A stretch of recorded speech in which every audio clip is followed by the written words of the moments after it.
Goliath, I 100% want to apologize.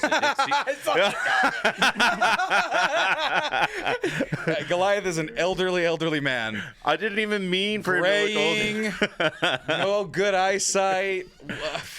That was hilarious. He even commented on an unrelated. Or you commented on an unrelated video to everything that we did on YouTube, but I did see it. I am always around, kind of thing, and I did see that I have a beef with you that you made me an elderly man. I wasn't trying to make you an elderly man.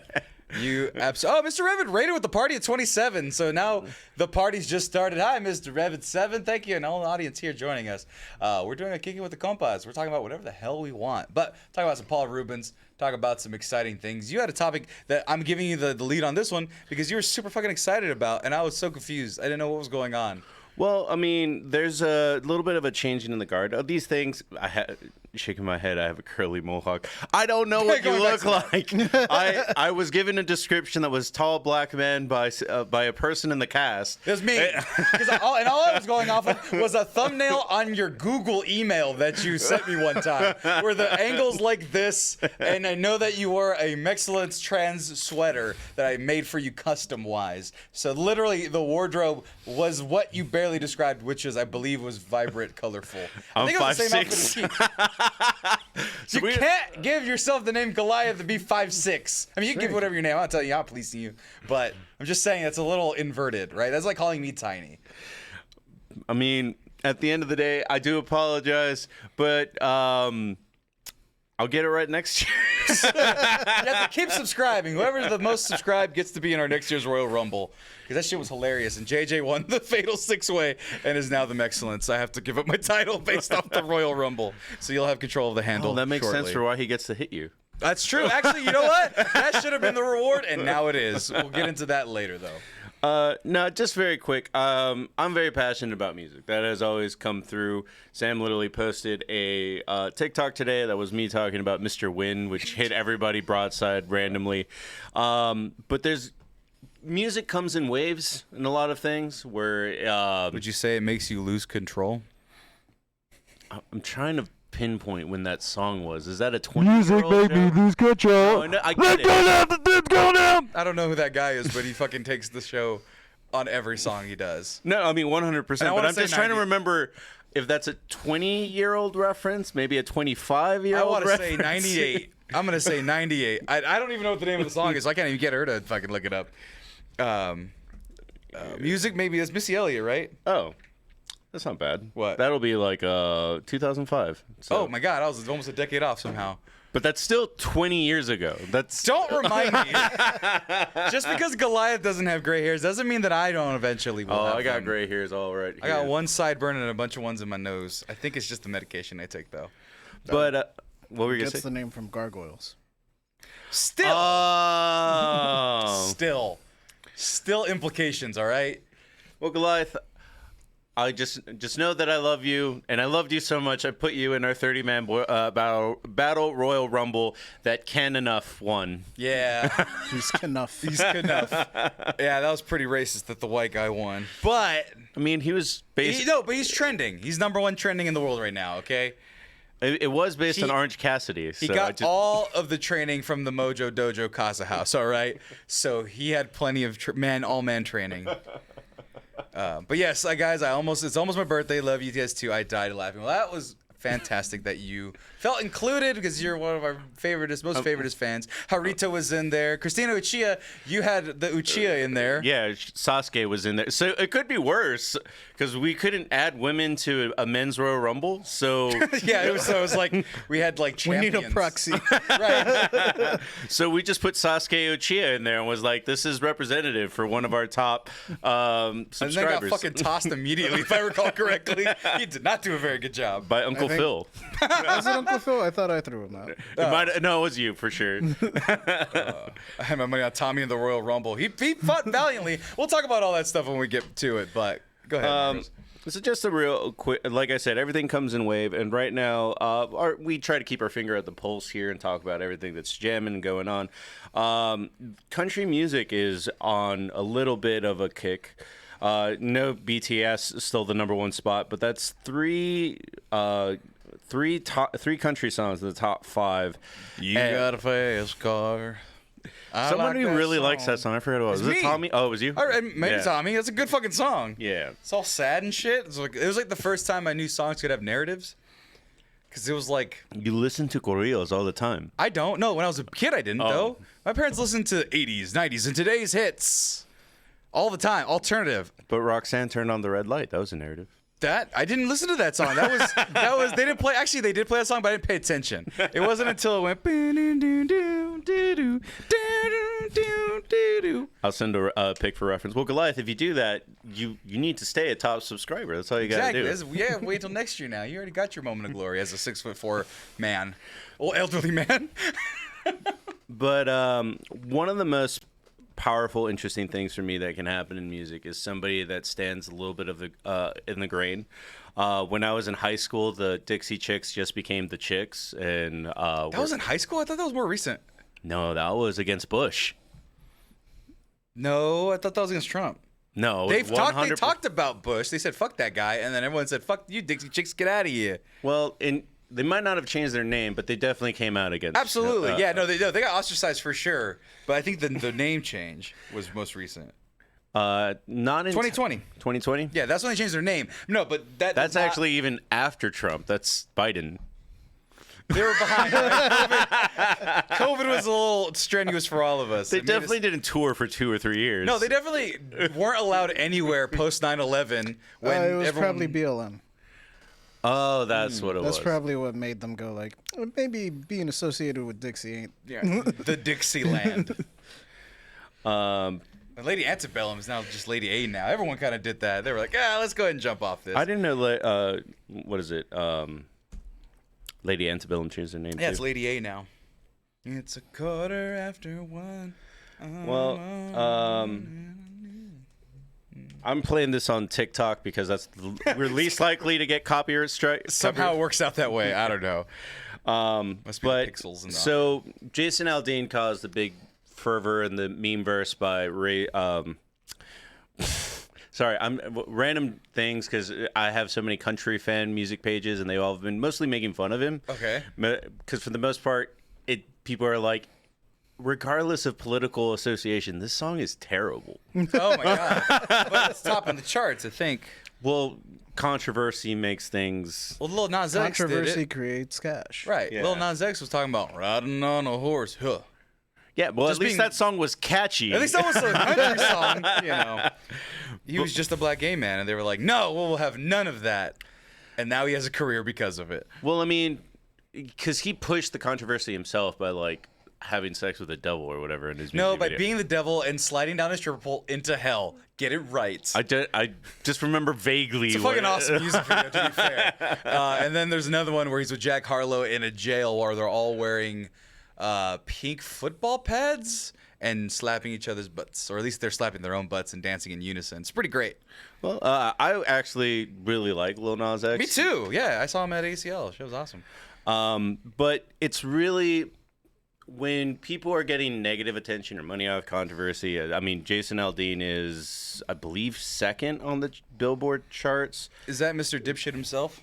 Yes. Yeah. Fuck that guy. But I thought it was really cool that Tyler Childers went the other way. Who's Tyler Childers? So Tyler Childers, so there's 2 versions of country. There's the mainstream radio country that you normally get. Like, baby, lock them doors and turn the lights down low. Like Tracy Lawrence and shit cool. like that. I'm just going to go by references. I don't know anything about country. Good. That's why you're leading this thing, because I don't know what the fuck you're talking about. Well, I'll get into that in a second. Okay. But then there's other country artists where they just stay a little bit closer to their roots kind of thing. It's you can make a gothic country music video about killing your husband. So Carrie Underwood. Not exactly Carrie Underwood, because Carrie Underwood doesn't kill her husband. She just keys his car. Okay, where does Are You Ready for Some Football land? So Hank Williams went to both. Okay, and then he started at one and then went to the other. His dad is definitely in one camp, right? And then he's in the other camp, and then his son went back to the country roots. There's a fourth one. There's a third. Road country, bro. And then lastly, Where does rap songs, but just made by white country singers, live? 100% Nashville. That's 100%. Okay, so that's Nashville. Okay. Yeah. So for those of you who don't know, if you just put a hip hop beat, add a country guitar, and then rap over it as a white guy, that's apparently still country. Like, I'm not. Florida Georgia Line can fall in a rap video or a country video. Right. And then a lot of these country singers do get mad. Like, actual red dirt country singers get mad because they can't win awards for country albums. They're not published by Nashville, so they end up in Americana. And Gotcha. Tyler Childress is one of those where it was either him or Coulter Wall that won an award at the Grammys, and it's like, thanks for lumping me in this Americana category just because you don't want to put me in the same category as the country artist that. Right. The Jasons, as you mentioned before. Pretty much the Jasons and the Lukes and the Morgans of the world. But They should make a country artist named Jason Luke Morgan. That should just be the name, and I think he'd be number one. Well, outlaw country is in its own like it's words thrown around a lot of the time, but it's supposed to be the truest expression of yourself, which means it includes being gay. Well, wasn't that like Johnny Cash? Wasn't he like the outlaw guys? Johnny Cash is outlaw country, but he never wrote a song like that. But what I was going to bring up is Willie Nelson did. Okay. That makes more sense. Yeah, Willie Nelson saw Brokeback Mountain and was like, I'm going to write a song about it. 100%. That's how that story played out. Okay. What song was that? I don't remember off the top of my head, but Gotcha. it was just because if anything came out while I was in the Army, it just kind of went in and out. The name's Willie Nelson. I do think Willie Pretty sure Nelson, it's that. for being one of the coolest guys in the world, He needs to literally. stop singing because he's 95 years old. I don't think he's been singing for 20 years. This has been a track. He's been a spooky ghost this whole time. Ooh. No, I mean, like, I've literally saw him live last year, and he does a lot of more talking than singing at this point. That's fine. Yeah. That's a style of country. Well, 100%. Damn, DJ Lemon bringing up Lainey Wilson. That's also Lainey Wilson. You might know her from her butt. Yeah. Sorry, man. Yeah. That's why I bought you those pants. That's the kind of country I can. It's not why I bought you those pants, but she was the one with the pants, right? Yeah. Yeah. Well, Or like, let me rephrase that. That's the kind of country I wish I could get into. Good job. I was gonna say good Rakeen's God. like- I was gonna say good God, but then it came Rakeen's out like good job. so much cake. But like I was saying, Tyler Orville Peck is homie is pretty gay. He's not pretty gay. He's super. He's over. he's homosexual. Yeah. Yeah. But Tyler Childress, because he's stuck in that Americana genre where he doesn't get pushed, like a lot of this stuff won't get the mainstay. And while people are just shitting on this country, which deserves to get shit on, Jason Aldean is shitty. Literally, that in a small town. It's like try that in a small town. When They he grew did, up, and guess what? A bunch of children got murdered in Uvalde. Fuck your mother, all right? well, I was gonna Fuck say yourself. he's not even from a small town. Yeah, he's from fucking, where is he? Macon, Georgia. Macon, Georgia. You know what Macon, Georgia is? Like a huge fucking plot point in the Walking Dead Telltale series. That's where the main character of that is, and he looks like a pretty well-off dude. Yeah, So he was a teacher in a university. Exactly. So there's a university in Macon, Georgia. We just had a whole thing about Eagle Pass, how they had one casino, one Walmart, and a river, and an actual haunted house. We have several haunted houses. Several haunted houses. I did like the thumbnail for that being JJ and Hector. Oh, I had to censor JJ grabbing his dick. I'm sorry. I couldn't put that legally, I don't think. I don't know if you were underage or not. No, I was 18. Okay, that was good. senior year. Yeah. Okay, good. Okay, just making sure. I don't know if that makes it better, though. Anyway, Put it on Pornhub. Don't be a coward. Oh, well, in that case, join the Sexcellence. First video is JJ grabbing his dick over and over and over again. Join our OnlyFans. like I said, Tyler. We were just meant to go long enough to find what we were chasing after. Is this the song you're talking about? Yeah, it's literally about two coal miners that fell in love. And then, like, it is resonating with people. So he's from Appalachia. I mean, that sounds Kentucky. like a pretty song. It's a really good song on top of it. The song itself doesn't have any, like, gender. It's just Right. a love song. But he decided to put the music video out like that. He's like, well, if Jason Aldean's going to act like an asshole, I'm going to be stick to the roots of what country is supposed to be. Right, is for everybody, which is how most things are, like rock and roll and hip hop and stuff. Is for the community, and then it gets commodified and turned into shilly garbage. Yeah, then that's when country turns into rhinestones and Roll Tide, go Vols, SEC. Yeah, I forgot about that song. I remember it because I played that damn TikTok into my head over and over again. But Tyler Childers himself has had a pretty interesting life with things like Red Solo Cup. no, that's not him. Okay, I believe that's Toby Keith, who's on the opposite side. Is he on the good side? Is that No, the good he's on the bad side. Oh, wait, He wrote a song that's about the red, white, and blue, and will kick your ass. No, but he's one of the only ones I know. So it's like, okay, so I know him, but then I usually try to think that the only ones I know are the good ones, like the good country singers that aren't evil. Like Garth Brooks. Garth Brooks is amazing. Yeah. And he is a Nashville country artist. But he just made the news by just being like, oh, yeah, my bar is going to sell Bud Light. Yeah, I don't give a fuck. Because people like drinking it. Shut the fuck up. Yeah, like I saw that and I was like, that's pretty cool. It's stupid that we have to play this game anyway. Of like, oh, we're so woke. We're so anti-woke. I actually just learned like minutes ago that if you're under the age of like 17, if you use the word woke, you're using it ironically. It's already hit like you're an elderly person if you legitimately use woke in a serious context. So just be wary out there for those of you who don't want to feel old as shit. Well, Tyler Childers is from Kentucky. So you wouldn't expect a country artist to come out as hard as he did, but he was a big on this issue, but I have heard from many who have not. He's speaking about Breonna Taylor. We constantly open up our daily paper and see a headline like, East Kentucky man shot 7 times on fishing trip. And read on to find the man was shot while fishing with his son by a game warden who saw him rummaging through his tackle box for his license and thought he was reaching for a knife. What if we read a story that began North Carolina man rushing home from work to take his elderly mother to the ER runs stop sign and is pulled over and beaten by police when they see a gun rack in the truck?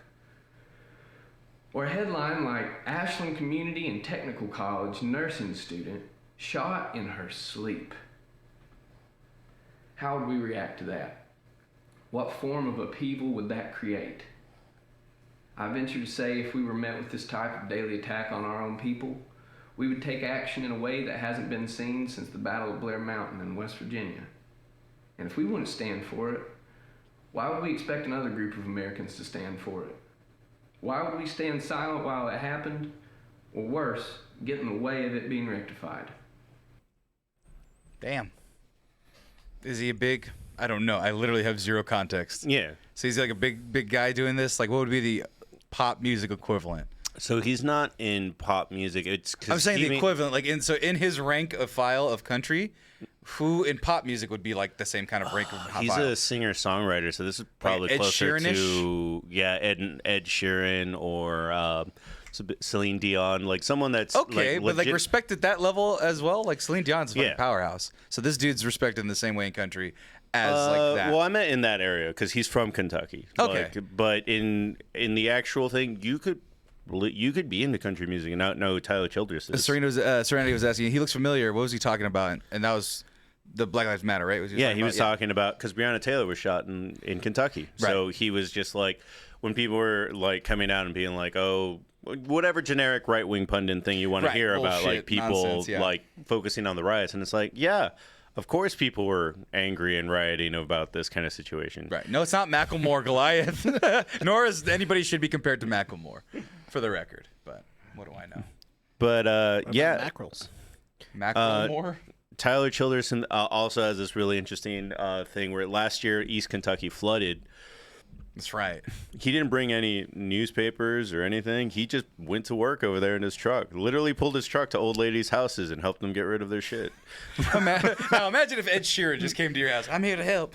I don't know if that's how he sounds. I think he's Irish or Doesn't English like or whatever. Harrison Ford do that with like Well, planes? Oh yeah, he Tom goes on. Tom Cruise is legitimately living Mission Impossible, where if you're like isolated or whatever, sometimes you're lucky enough for Tom Cruise to show up in his plane and pick you up.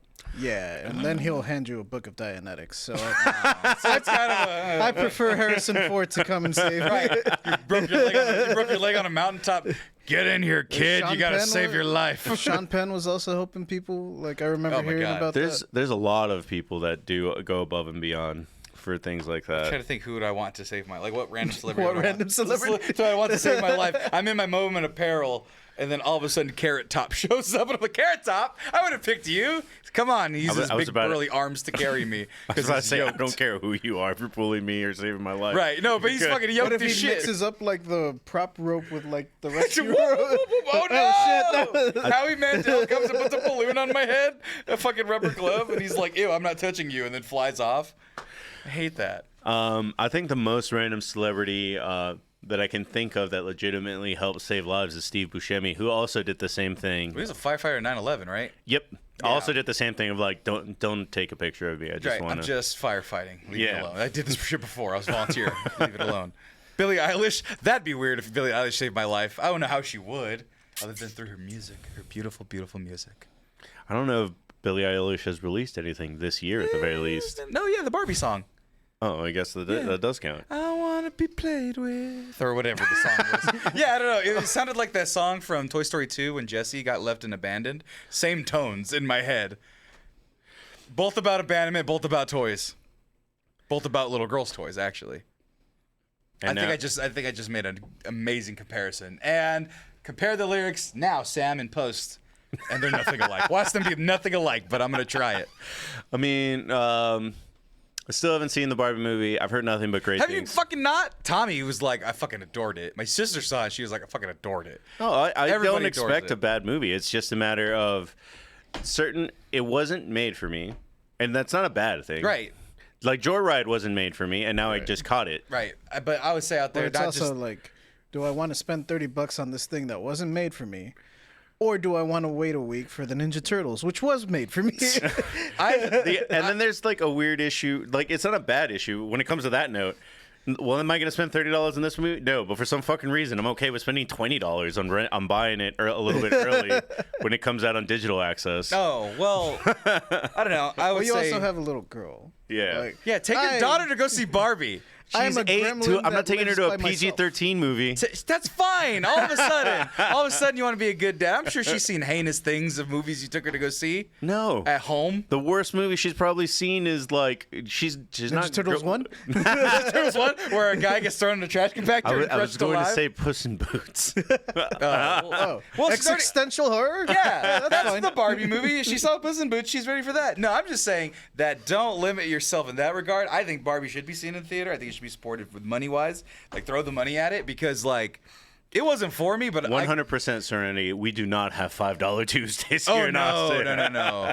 But yeah, no, like go see it. I would say go see it because even if it's not for you, you'll fucking learn something about yourself. And if you don't learn anything about yourself, that means you're doing a pretty good job. But most people That's what I aren't was doing a gonna pretty good say. job. No, but I- like you're even then, like I know it's probably a message you don't need to hear because you Yeah. have a little bit of sense, and you don't need to hear because you have a little bit of sense. But there's a lot of people out there that don't have sense, and even if they watch us, which most of you who do watch us have some sense, but just to be sure. Go watch it and make sure you have some sense. Because if it sounds a little preachy or if it sounds like you heard it before, that's absolutely a good thing. Because there's guys out there that have never heard the message of Barbie before. And they're like, what is this? Why am I being attacked? And they don't know what to do with themselves. And I need people to get the fuck over that so we can move forward in this world. I mean, I don't have an issue with anything that you said. Oh, I know think- you don't. I'm just saying for the people out there, but I can't talk to them directly. That's weird. Hey, guys. Go watch the Barbie movie. We're not sponsored. I heard that Ken was really the main character. Actually, that's one thing that hasn't been spoiled for me, but I know is in there is John Cena being in it. Oh, it's a small thing. Yeah. Oh, a it's small thing. obviously a cameo Yeah. with what I know about Yeah, it. yeah. How can anyone tell? Boom, boom, boom, boom. Yeah, like Marcos is not wearing any pants today. Show him. Kick your Not leg standing up. up. What- Sashay away. Come on. Now I'm doing drag things. There you go. By the way, that's gonna be in the trailer from now on. It's just you kicking your leg up. I didn't. Are know you John still Cena was watching in a RuPaul's spoiler. Drag Race? I'm not. She is. So that means you are. Yeah. Yeah. I'll talk about it later, though. I was gonna talk about it today, but I'm like, we have a lot on our plate today. Is Paul there? Rubens, I mean, Paul Rubens died, man. oh, We'll yeah. get to that. We'll get to all that stuff. The But guy from Euphoria.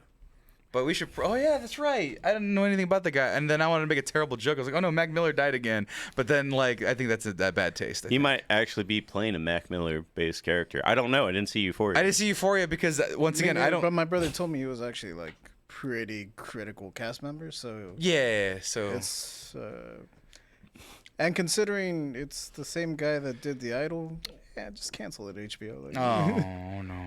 Well, guys, I'm gonna do a quick palate cleanser because we brought up Black Lives Matter and Gay songs, and that's the thing. Go listen to Ozomatli's "Gay Vatos in Love." It's a funny song. No, it's not a funny song. It's a funny song because I was like late college when I heard it, and then I heard it recently, and I was like, that's actually pretty good. So Angus Cloud, yeah, man. All right. Well, I was actually going to bring up my favorite new conspiracy right now. Is it a harmless one? Yes. I love harmless conspiracies. Well, there's so many conspiracy babies right now, like to the point that like the government literally said that, hey, UFOs are real, and people were just kind of like, no, so are the things inside them. No, it was some jagoff who's in the government that said it. Yeah, There's he no was a fucking proof. filing person Yeah. kind of thing, where he's like, I didn't see shit, but the report that I filed away said this. Right, and it said that was a non-human alien matter. It's like Biologics, yeah. Biologics, yeah. It could be a fucking monkey that we shot up into space 20 years ago coming back down. It could be all the horrible, horrible things we're probably doing to animals in space that we haven't put out in there because we need animal test subjects. Man, and we people would don't- still be pissed off if We did don't that. need a conspiracy. Well, first of all, there's a lot of stuff already declassified. Dogs. We sent like 12 dogs into space before one made it back. Yeah, but that's what I'm saying. Like, we're probably still doing that. We just don't tell anybody anymore. That's all I'm saying. Well, The government can't be trusted. This is my favorite conspiracy for the week because this is what Compas is for. Okay. It's that people are mad at the zoo at China This is so stupid. because they think that their bear is a man. Their bear is a man in a costume. It's a black sun bear, so it's not like a regular bear you'd see. But it's got a flat butt cheek. It's got a saggy butt, like I have. That's what I look like when I stand up naked. And everyone's like, oh, it's a human in a fucking bear costume. But I'm like, You have no. 3 ridges like that. Yeah, I have 3 ridges on my butt. It's really unfortunate. But yeah, go ahead and show the bear again, because everyone's like, it's just a dude in a suit. It's like, It's most like the ridges on the bear's butt looks like he's wearing what's it called, like he's wearing warm-ups. right, yeah. Don't make fun of Alfred's new job, Mark. Right. He has a child to feed. Like, look, I got no hips and some love handles just like that. You guys gonna say I'm just a bear in a guy costume? Is that what you guys are thinking? We've already gone over the fact that I was called Flaming Bear in elementary school. There you go. I had to figure out what school it was. I don't want to get into that darkness. What? No, because Dez is bringing up like, whoa, what if the bear is malnourished? Zoos in China used to not be as nice. Like that, they're doing a lot better now, especially because they really love pandas and want them. And as close as you saw the barrier to the crowd, they're still not doing that nicely. Well, that's actually true too. But they used to put animals that didn't belong together, and they would fight all the time. I did that with fish. You're not supposed to like put beta fish. Where should we with put the these fish. monkeys? Put them in with the cobras. They, Right? they seem to get along. One's in the sky, one's in the ground. It'll be fine. Man, Winnie the Pooh lost a lot of weight when he went off honey. Yeah, that's what my butt looks like. As if Winnie the Pooh was off the honey. Just so you know. Just so you know, now you have that visual. There's a joke. We're about literally talking about Zhou something Jinping happening around the and world, their- and you can't help but bring your ass into it. I was watching a lot of Drag Race. You got to throw your ass into a lot of those challenges. And here I am. I better work. I haven't seen all 5 seasons of RuPaul's Drag Race. There's 12. I haven't seen There's all 12 15? real. There's 15. I haven't seen all 15 seasons. I've seen at least cumulatively backwards 3 of them so far. Have they dressed up like animals yet? Yeah, I'm sure. Like sun bears? Yes, actually, there's actually surprisingly a whole episode dedicated to drag fabulous sun bears. Let's start the show. All right, guys. We'll be right back. Have a good enjoy the show. Have a good evening. Bye. We're just-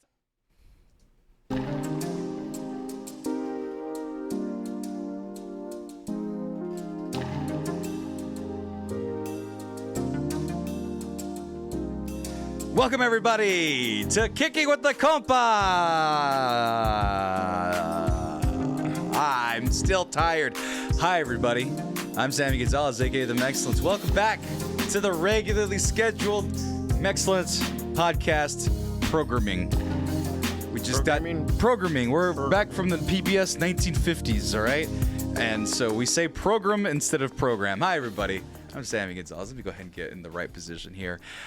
Doggy. And anyway, that was inappropriate, but we are here post our 9th anniversary celebration. Once again, thank you all for joining us on that 9th anniversary celebration. And did you know that all the audio has been uploaded on Spotify, Apple Podcasts, and anywhere fine podcasts are sold and or listened to for free? All the shitty ones, we're not on those shitty platforms, only the fine podcast platforms. And they're available now with YouTube over the course of the next few hours, posting all the highlights. I think the first 3 episodes, 3 segments, all the way to the wrestling are going to be posted tonight. And then we have the last one still rendering. The Royal Rumble will be on YouTube. Obviously, it's not be on the audio.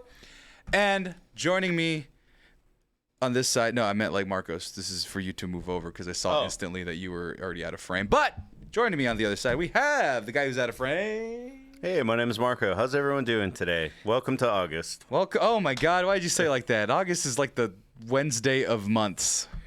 I am kind of excited for this August. So, Why? well, TMNT comes out this week. Are you really excited for that movie? I've gotten more and more excited. I don't know why, because they're not doing a good job advertising it. Well, they can't because there's a fucking writer's strike going on. Also, could you bring the gifts that Martin Thomas brought for us? They're by the bed. Oh, yeah. Yeah, I got a gift for you. The first football game is this week. It's a The preseason. the Super Bowl game, or I'm sorry, the Hall of Fame game? What? Oh, Super Bowl's early. Fuck it, we're skipping the whole season. That's pretty damn exciting. Oh, it got announced that the Super Bowl game's going to be on Nickelodeon this year. That's Well, next Hertz year. is gonna be super excited for that. I don't know. We'll probably get copyright. I'll watch stricken. it. Who's gonna get slimed at the end? Well, the winner or the loser? I don't know. I can't tell what happened. Like Katy Perry got destroyed one time with the slime. You remember seeing that one? JJ joining us also. Yeah. And then it's been like an annual tradition at this point to go to Ray's concert. Oh, his birthday concert? Yeah, in That's August. true. And this one gets a little bit under your crawl, but I am kind of excited to see the first Republican debate. What the fuck is a craw? Gets underneath it. Ew, don't do this to me. I don't have anything under there to warrant that. Here you go, guys. You just talked These about your didn't fit butt. my head. Do you want one of these at all? I don't think you did. Well, yeah, she's obviously Donatello. How is she Donatello? I don't know. I just like. Yeah, I don't.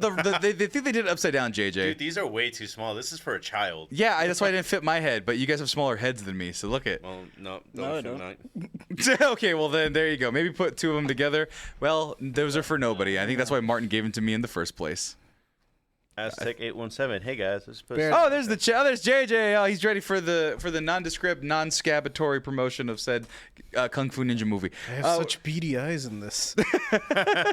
Oh my God. You could. Are you gonna put your glasses over them?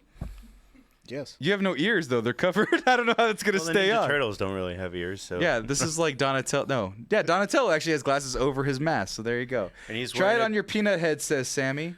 No, I have the big head. And then Donatello wears a JoJo. I hoodie. saw that. There's lots of references. Seth Rogen is gonna be in it. If someone told Seth Rogen that, there's no chance he knows what JoJo is. JoJo. Oh yeah, no. That was definitely. We're starting to get to the age where like the youngest millennials / older Gen Zs or the oldest Gen Zs available, like The last 22, 3 Ronin. year olds. There you go. You lost. You the last Ronin. They're starting to put references in where it's like a JoJo Bizarre Adventure. Fuck it, we'll just put it in. Ask for the rights. We'll figure it out later. But They'd make for an eye patch. they would make for an That would iPad. actually be wider, wouldn't it? Yeah. Are you, we're having too much fun with this. But folks, we have a lot of catching up to do post 9 hour stream because we actually made over $500 on this last event. So everybody give a round of applause. Yay, I wish I had canned laughter. Canned applause. I don't have it. We made over $500. The funny thing was is we spent over $500 on everything at the party and everything. So donations are still open. Costco, the last minute upgrade. Well, no, it was supposed to get Costco food, and it was going to cost about $70. And TJ actually might be donating the pizza, so I think we might be ahead. But TJ was like, "I'm going to order one of every single Domino's pizza," and I was like, "Why? Nobody eats feta and white cheese pizza. Nobody." And he's like, "Well, just get it anyway." And Well, then half of it was gone. right, and I don't owe him $20 because of that. I bet him $20 that nobody would eat feta basil or I mean, feta he spinach. might have got on his high horse and ate half of it. Right, himself. right. Well, Emiliano liked feta, our whiskey friend. Now, I was gonna say on that note, like I've put some money, about the same, into drinks, and he really liked Miller High Life, is what I learned that day. what? That's a preferential drink for anybody? Well, I mean, I'm not saying it was his first choice. I'm just saying that he was the only one I saw really drinking a lot. Like, I kind of try to taper it because Right. I was going to watch the fight. Glad I didn't. Was a murder. You didn't watch the fight? I didn't watch the fight because I went out with Johnny Neal Oh, instead. that's right. But when I looked at the ice chest, I'm like, well, there's 3 Miller High Lifes left. That'll do for the podcast at some Right. point. And then 2 of them were gone because he got drank them. JJ, did you? We had whiskey. Yeah. I didn't really drink anything after the whiskey thing. I was like, okay, I got a little buzz. My tummy's getting a little nervous. Well, even Martin got buzzed an hour later. That was hilarious, dude. Martin on the show was like, hey, yeah. I go, Emiliano, he missed the whiskey tasting. He had to go see Ninja Turtles. Get him the finest whiskey you have. And he goes, bet. And he gives him a nice solo cup of whiskey. And I'm sure Martin hadn't eaten anything because it was like after a movie, maybe had a popcorn, maybe a hot dog at best. And then he No, he just... said he just had a pop. He had a soda, and Pop, what are you, from the East Coast? And so anyway, he drank like 2 of them back to back, and on the third one, he was like ordering me to get food. He's like, if you're a good host, you go get me some pizza. And I was like, oh shit, gotta make Papa Martin happy. Funny thing about that, Rakeen, is I think Martin was the drunkest. Right, and he wasn't even like sloppy or anything. No, he was no one just got- enjoying himself. No one got drunk. On a huge level. And that was the thing. If I would have got drunk, I would have felt asleep. It's just, I would have fell asleep. I was It on. would have been NyQuil for you. Right, it would have been done. But because of all of that, and if you missed all of that, all these exciting antics and stories, JJ won a certain event of physical prowess.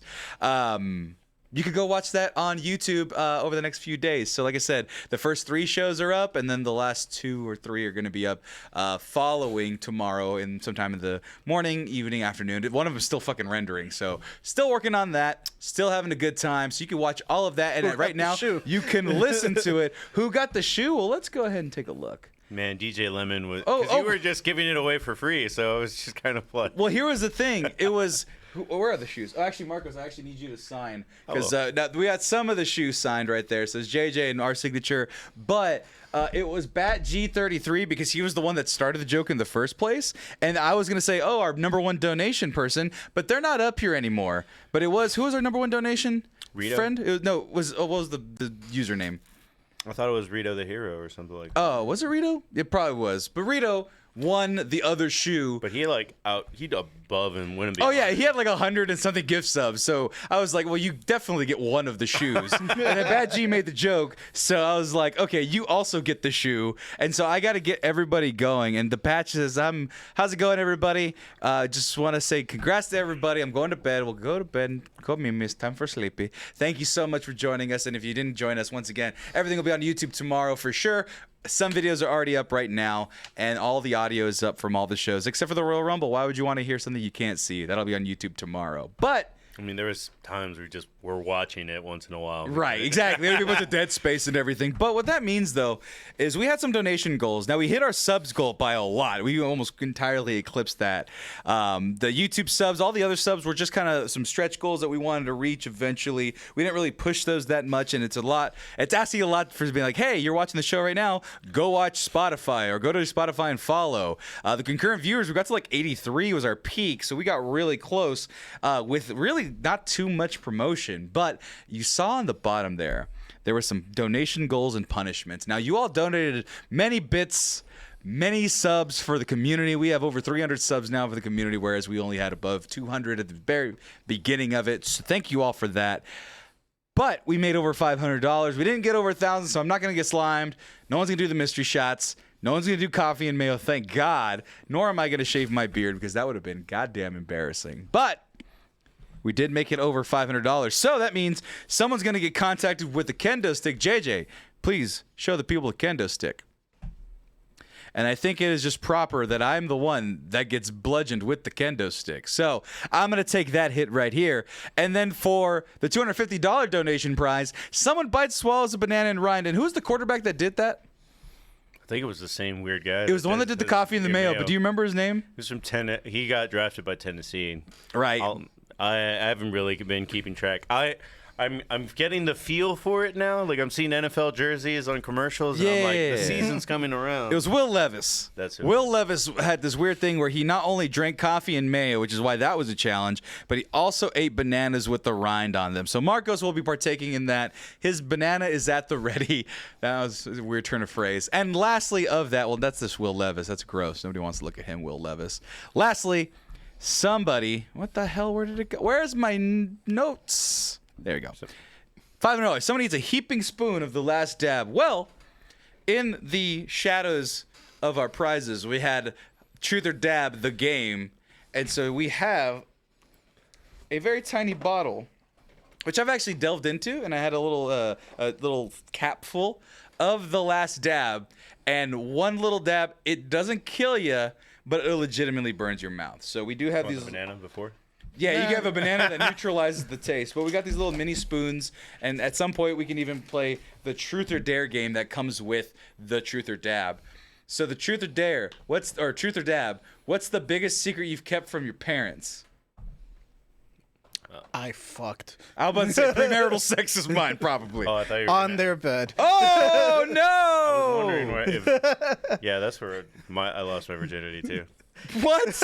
What is happening, you guys? Their bed was nicer. It was bigger. It was a king. I had a fool. The beds you were conceived in, guys. Come on. No, they definitely had three beds before. Yeah, they had upgraded by that time. My bed legit tried to kill me one time. What? The Your springs bed? were coming off, and it was like cutting up my legs something bad. Jesus Christ, you So I got was like- tetanus?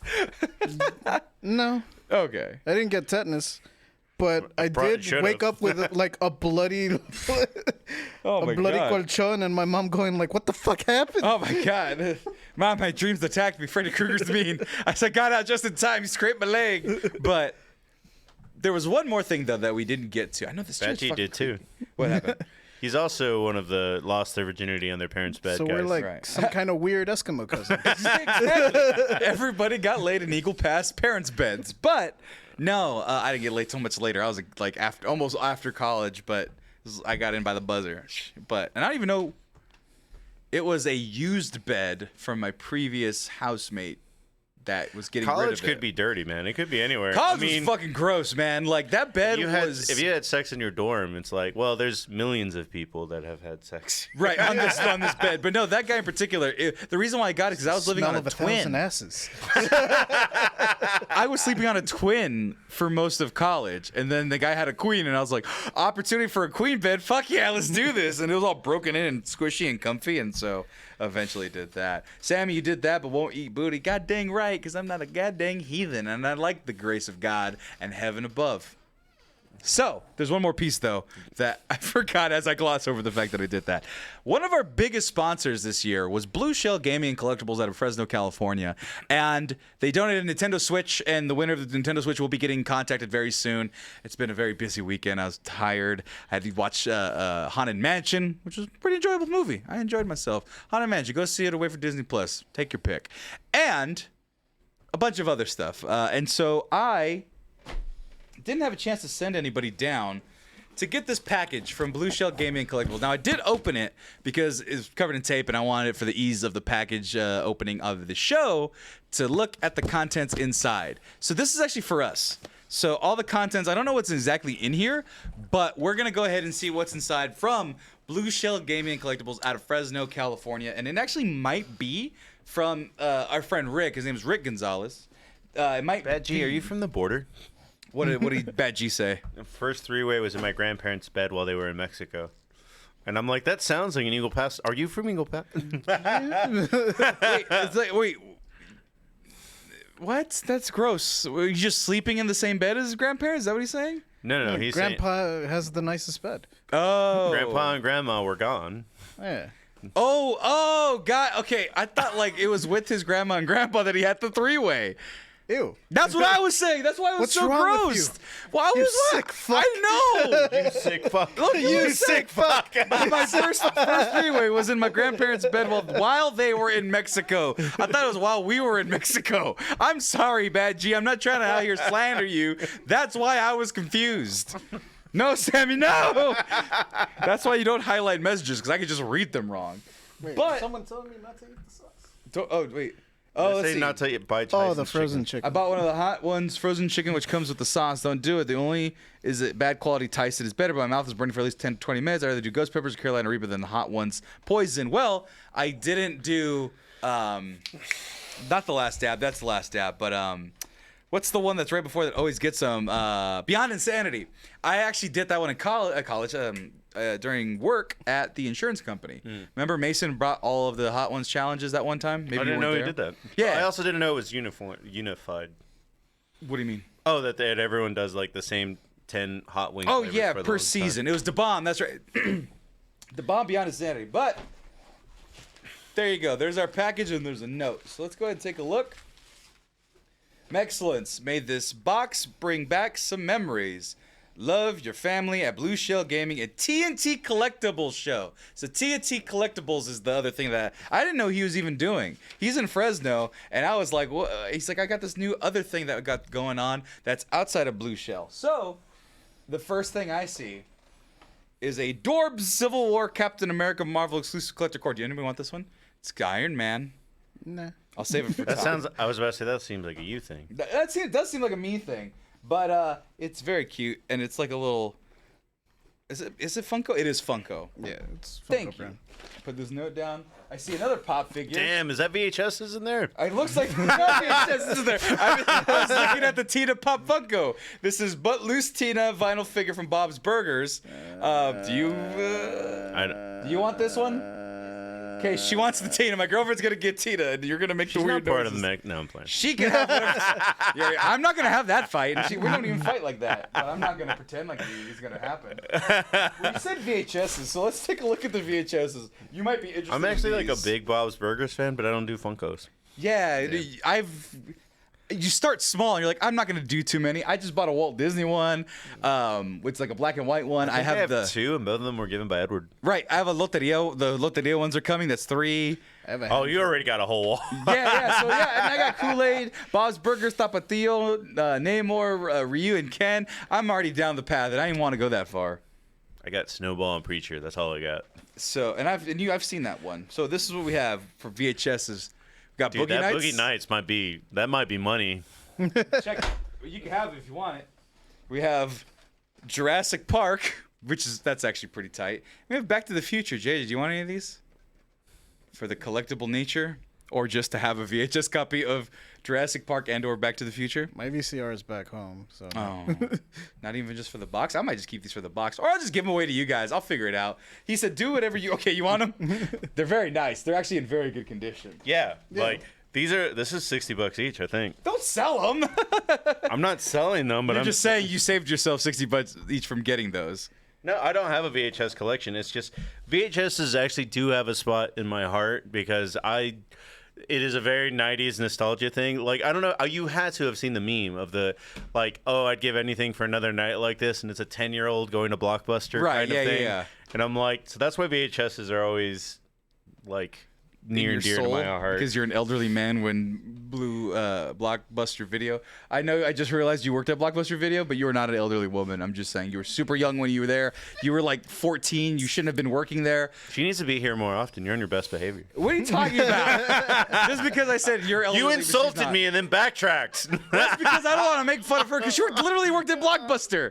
Yeah. And I can't call you elderly without implying her, and I don't want to imply that she's elderly. Yeah, because she's exactly. not You elderly. backtracked. We also got Big Bumpin' Burger King. This Xbox. Oh, dude, that's the perfect gift for Gertz. It's not even an Xbox game. It's 360. It's just classic Xbox, I think. It's No. probably, I think it's backwards compatible. Yeah, I'm sure. The So one. Gertz will get Big Bumpin' Cluckin' from TNT Collectibles. We have a football player. We can do this one for the sports game. Dang. Is he a Raider? No, it's Tony Dorsett, but it's the Heisman collection. But no, the starting lineup toys. I used to have a bunch That's of them also growing up. worth a pretty penny.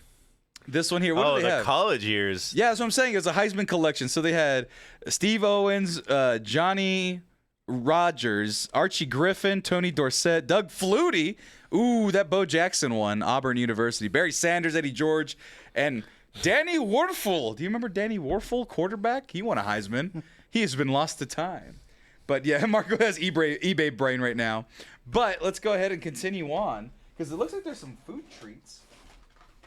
We also have a Barbie's Hot Wheel. So if you want to live in a Barbie world, Oh, I got this. that's Hot from The Ghost of Sanjeev.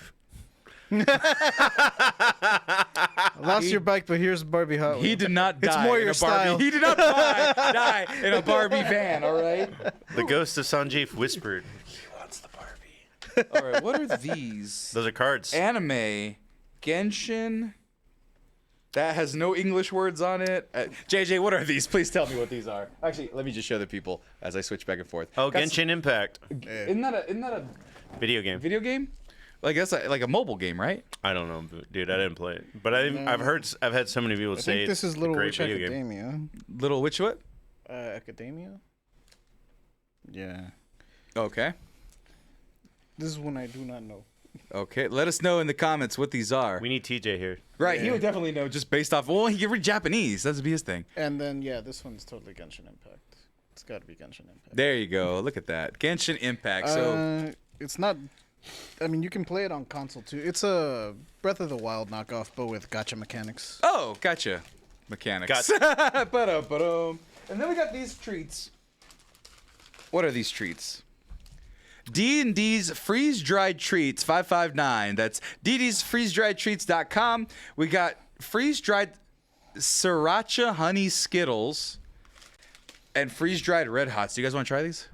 Do you like Red Hots? I guess we don't have a blunt. I guess we have to at this point. What do you mean we have to? We can't come this far. We've gone to the moon. We can't not walk. And the box is empty. We got no more prizes. So let's go ahead and take a look.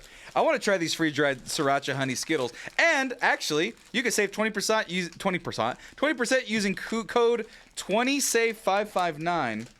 So I don't even know if I like Red Hots that much, but let's go ahead and try some. Here you go. I've always wanted to try these freeze-dried candies since I saw them on TikTok. People just freeze-drying candies all left and right, all willy-nilly. I'm going to go ahead and pop these in real quick. Oh! What the fuck? What is it? They're free. Feels like popcorn. Yeah, Yeah, there's no moisture in them. That's aggressive. Martin just had the LGBTQ Skittles and said they were the best Skittles in the world. I don't know how Skittles can be better or worse is the real thing. Well, like the sour or the other, I guess that's best you But can get. LGBTQ, I thought they were just regular Skittles with no color. They were just white. Junior Monster Blue Shell, our sponsor, sent this to us. Yes, this is Blue Shell Gaming Collectibles out of Fresno, California. You heard about them. And this is also They gave them sassy flavors. Well, this one is from TNT Collectibles Show, and they are at 559-825-3993. That's TNT Collectibles, like the bomb, this and that collectible show. We are your one-stop shop for all your collectible needs in the Central Valley. Come visit us. We have vendors from trading cards, comic books, board games, action figures, Hot Wheels, dolls, G.I. Joes, animated Funko Pops, and much, much more. So come on down and bring the family. Plot twist, it's ecstasy. Yeah, we're about to start tripping balls in this house. That's how And it if you want to happens on become a vendor, they got spaces available, and they're available. Those at weren't Red Hots. Available at 4045 West Fig Garden Drive, Unit 105. So How be a can fun I show. be seen? let's go ahead and try these sriracha honey Skittles. That's an upper and that's crap. a downer. They're gonna cancel themselves out. Let's see. Oh shit! These are really good, Who the fuck made this? What madman? right? They got the Honey sriracha. But So you got the Skittles. crunchy sweetness of the candy, a layer of honey, and then that spicy little tidbit right there. Oh, that's pretty awesome. That's really damn good. Let me see if I can find the website real quick. What do you think, JJ? As we munch disgustingly into the microphones. Oh, they're good. Yeah, that's really goddamn good. Let's see what else they got. This is These edibles ain't shit. these edibles are delicious. Honey sriracha would go great on nuts. That actually would go great on nuts. DD's freeze-dried-treats.com. Oh my god, these are really fucking good. And they look weird too. They look like unpopped kernels. Cover your faces. They all look like popcorn. Look at that. I'm having trouble there. That's what they look like. My nasty fingernails. Anyway, I can't remember my sub, but IG, but it was worth it. Bone Izzo, let's look at this right here. Let's see what else they got, because this shit is delicious, man. That peach rings. Sugar-free peanut brittle. Custom goodie bags, Jolly Rancher puffs. Oh shit, I'd fuck up some Jolly Rancher puffs. You kidding me? Oh shit. Chamoy Skittles. Do you want some Chamoy Skittles, JJ? Yeah. Why you say this so hungrily?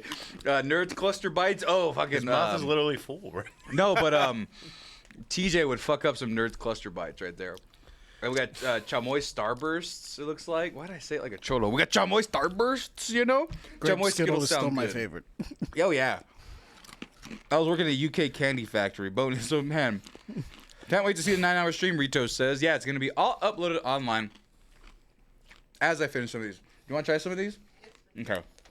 I'm going to toss the bag at you, but that would seem really rude. I thought it was already all uploaded just based on the Instagram. Oh, that was the audio. The audio's all uploaded, but not all of the video.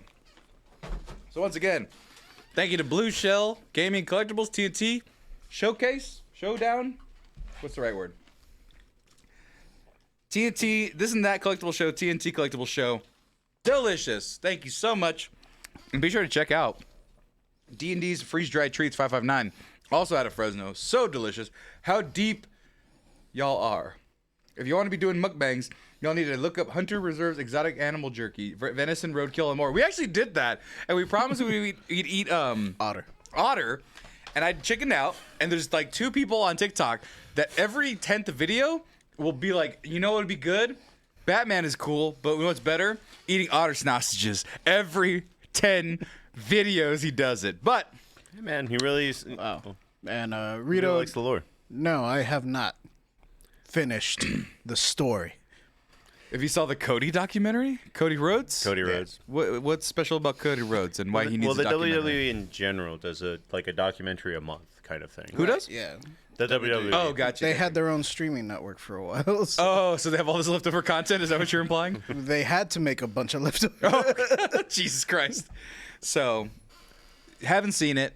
We are going Looks to be good. watching the SummerSlam together. So if you guys tune into the Instagram, we'll give you our updates. I think we normally do a betting pool kind of thing where winner gets a beer or the last slice of pizza kind of thing, and just whoever gets the most matches right. When I is expect to SummerSlam? lose. Saturday. This Saturday? Yeah, Saturday. I am going out to dinner. Have fun.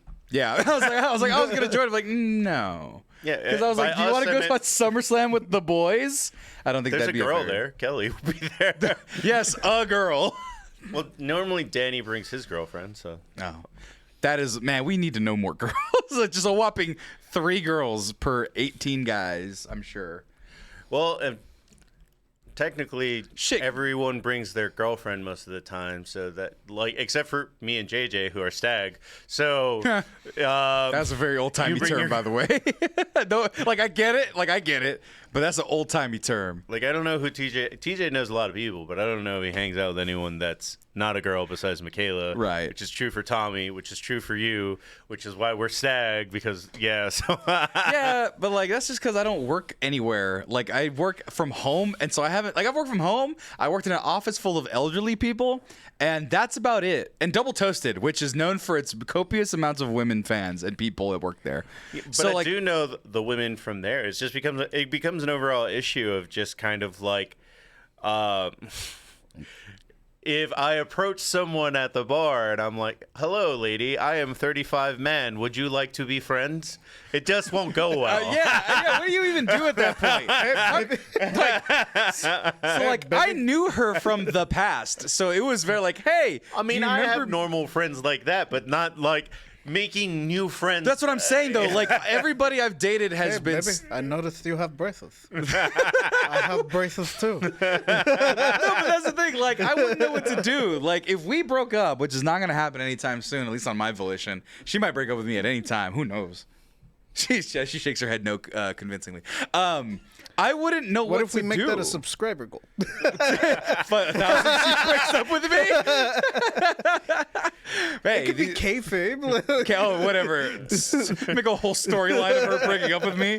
I just hit myself in the kendo stick just to feel See, that's the something. problem, Rito. You're talking about picking up a girl not to be your friend. That's That is not a line that you use. What did Rito say? JJ's opening line is JJ hair flip. Hair flip, wanna bang. No, like JJ's on demon time. No, see, and then Serenity says you got to go with a gay friend, and then you are good to go, Marcos. But that's the thing, like My gay friends were evil, so there's. Right. what do you mean your gay friends are evil? Oh, Izzy. Izzy was Okay, evil, all right. What yeah. if I outed him? That would have been awful. I was like, I don't know if he's out. No, he's been out since been out, like yeah. 16. Excellent. Okay, well that's good. No, because you told me he was gay, and I was like, oh, I don't fucking know. And then I was just right now, just completely out of him. No, he hates people. That's the problem. That's actually, easy or not, most of my gay friends are just general haters of the world. So they don't make friends. I mean, I've been watching a lot of Drag Race, so the gay community has its fair amount of haters per capita. But then again, every group of people has their own haters. It's just there's more Mexicans than gay people in Austin. So But we don't have any Mexican friends. All our friends are black. that's true. That was the other thing, is like we have no other Mexcellence people to pull from. And I have a few drag queen friends in Austin if you want the hookup. I don't want the hookup. Do you want the hookup to go and have gay community friends to help you meet women? I don't want the hookup to meet women. I'd just be down to hang out with drag queens. And That seems like a fun time, honestly. Like, there's a I lot was of like, really? You're going to pass on that? Right. Okay, I wasn't gonna talk about it, but fuck it, we'll talk about it right now. So I've been watching a lot of Drag Race, and not of my own volition. As like, I don't care. I still have postured. And not the car kind either. No, not the car kind. I do have postured and have postured before that RuPaul's Drag Race is the best name of any television show in the history of television. It's what? phenomenal. RuPaul's Drag Race. That's fucking awesome. Between the implication that it's a masculine, manly show about cars, and the fact that they're just doing a physical competition, racing towards the top to be America's newest sensation, drag sensation, or whatever. What does the winner get? $100,000 usually, a year's supply of some makeup stuff, and other assorted fame and glory. Bragging rights. Yeah, like essentially it's like a Miss America where you get to hold the title and then you have to come back next year. You get a crown and scepter. I was just trying to compare it mentally to like The Voice, where it's just like, doesn't matter who wins, you forget about them. No, well, that was the thing you would think, right? Hold on, now I got to get the clips that I didn't have ready for because. I mean, go ahead. I believe, and I may be wrong, because I hate reality TV in general, but I believe you do get a magazine post or something like that. Do you Maybe. not? Do you not? She No, said it's not like you don't get the downloadable I think- CDs that you do No, on no, iTunes. no. I meant like I thought you like if You might be thinking of Ink Master. that. Which one's he? 100%. He's right. When you win Ink Master, you get to be you do a Featured. photo shoot and Yeah. they interview for your Ink Master. Wait, what's Ink Master? Oh, the tattoo best place. tattoo, yeah. Yeah, okay, I've heard of that one. Because that was the thing. Like, so she just started watching it. So she really got into it like half a month ago, right? And so she started watching them all from the newest going backwards, right? Yeah. And so she's been here visiting for about a week now.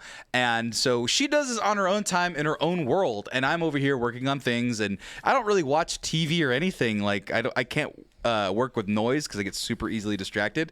So having something in the background is not so bad. And last time she was here, it was Tim the Toolman Taylor. What happened here? Serenity told me what they win. They become drag ambassador and they travel around and they also have a drag con and the Vegas show. And I forgot what that part is called. They really do what Serenity said. Right. And so, yeah, so that's been going on in the background. And I'm like, okay, that's pretty cool. I'm just kind of watching and listening. And it's not my thing, right? But what's happening is that there are so many jokes per minute and puns that go on in Drag Race that you can't help but laugh. Like, there was a lady who was insulting someone's wig, and she was like, I don't want your tumble weave? And I was like, tumble weave off the top of the head is brilliant. It's a brilliant fucking joke. And so then I'm starting to hear all these different things. And so obviously I want to spend time with my girlfriend. I'm not going to be like, yeah, fucking drag queens. I'm not going to spend time. So I go and sit down. And so she starts explaining things to me. You want to have a Switch? What? You want to have a Switch? A Switch? What do you mean? You play your Switch while she's watching. Oh no, that's rude. No. She doesn't come all that often, man. I gotta get actual quality time in. Yeah, just being with her. That's quality time. Well, here's the thing. That would be one thing, right? If it was just quality time, I'd be like, The okay. Switch battery only lasts 2 hours. Look, well, no, but what I'm saying is, what I'm really saying I did have is, exes that would watch what's it called? They would be on their Switch while I was Watching RuPaul's anything. Drag Race. No, not RuPaul's Drag Race, but like just whatever I was like. Yeah, We'd switch the wrestling. remote. Football. Right. And so Definitely a lot of football. right. So I'm getting caught up in the lore essentially, and she's explaining things to me, and like because they'll reference something, and I'll be like, okay, what the hell's happening here? And she'll be like, oh yeah, this is this, and this is what they do, and this is what they do. What was the competition where they lip syncing character? Snatch Game. They have like tournament style like impression offs. Half of their battles are just lip sync standoffs and whatnot, and they literally just go off and do sorts of crazy things. Now, the one thing that will hook you, RuPaul's Drag Race, and it was Jeff Goldblum. He was doing. He was a referee essentially for. What was it? It was. Oh, a debate, right? Was it the moderating the 2020 debate? So the election year. the challenge was, oh yeah, by the way, it's super political, these shows. Like RuPaul, Drag is political. super. And at the end of every show, it's like, go vote, go sign up to register to vote. So the premise here is that it's the 2020 election, and they had like overnight to come up with a character that they had to portray in drag that's vying for drag president of drag. And so you have like all of them that have to create up this character, this improv, and the makeup and the clothing for it, all in like a day's time, and then like perform in front of Jeff Goldblum and make like the most punny situations happen. Now, I'm gonna see if I don't get copyright stricken, but I'll show you little bits and pieces by piece. Jeff Goldblum. And I'm Rachel Bloom. We want to welcome you to Choices 2020. Choices. I mean, business in the front and party in the back. So now they've been setting up the joke that she looks like El DeBarge like the entire time, and that should just crack me up the whole time. So they're doing callbacks, they're doing all this crazy shit, all the while Jeff Goldblum's like, what the fuck is going on half the time? So you're watching it, and I'm getting involved in it even more so. And then she starts getting into the families. Now, did you know that drag had families, JJ? I mean, everyone has a family. No, not like the individuals with families. I'm talking about like within the drag like characters, like they have their personas and whatnot. Yeah. That in the personas they have what they call families or clans, even houses. Okay, I'm sorry. Houses. Get it right. Houses. Okay, so like Game of Thrones. Exactly. That's what I'm saying. I was gonna say it's like in Game of Thrones you have to be related. It's more like a dojo. Right, yeah, that's the thing. And it's like, and they represent like parts of Houston, parts of Los Angeles, because they have shows that they put on. So there's like, not only you have clans and houses and families, but you also have like turf wars that are available. And so I'm learning all about this. And in the middle of it, hold on, let me get the name right. She goes, I want to go see a drag show in Austin. And I go, okay. You're watching all the shows. Let's go see one. I couldn't find tickets because it was sold out. It was completely fucking sold out. But then we go and we watch Haunted Mansion, and I bought her the very last ticket to the meet and greet for the Colbys. It was Sasha and what was the other one? Carrie Colby. And they're the House of Colby. And so, and then Sasha Colby, who this person right here, huh? Like the cheese. Like the cheese, JJ, apparently is the most recent winner of RuPaul's Drag Race. Season 15. So there she is right there. And so she's also different also because she's a transgender woman who's doing drag. So it's usually historically That's not drag then. well, that's I mean, that's, well, no, yeah. the drag is so the drag is the performance part, and that is uniform. Okay. But like you were saying, the why it's so different is because usually it's gay men dressing as women, and that's the drag part. It's like Tu Wong Fu, if you're familiar with that. You know, what's the weirdest? Like, one of the weirdest experiences I had with drag, just because it was so done so well, was actually a woman in drag as a man. Right. That also happens. yeah, This also happens. And so there she is. And I'm like, oh my God, that's a pretty ass lady. What's going on here? This is pretty cool. And then her sister, what was her sister's name? Or Carrie? Daughter. Now, is it actual daughter or just the fake house daughter? Yes. Fake house clan daughter. Drag kings are amazing. Yeah. Yeah, everyone's like, Savage Mandy's in there. And then Savage Mandy's been going off in the chat because this is apparently one of her favorite subjects. there you go.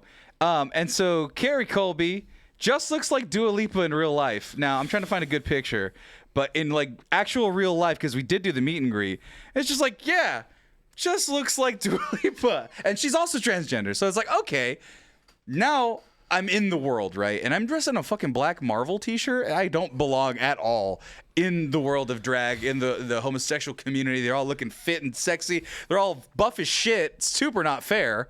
And so I'm just there like, okay. I mean, they work out. It's fair. They earned. Oh, they earned it, yeah. But like, it's not fair to me being like, I'm super straight. I wasn't. I could have wore this. I would have been fine. But because I didn't think we were good, I was gonna go in. I was just gonna be like, oh, go have fun, right, and drop her off. And she's like, I found tickets for both of us. I said, okay, let's go. And so we go and we do the meet and greet, and it's pretty awesome. And then I'm watching it, and I'm like, okay, this may not be my thing. I don't have the clip pulled up, but we go, and then there's a real life local drag queen. Drag and wrestling are the same thing, but opposite. Right? No, yeah, drag and wrestling are the same thing. It's not always opposite. Like Yeah, Goldust. sometimes. And so like I go there, and I'm like, oh man. So you got like sci-fi.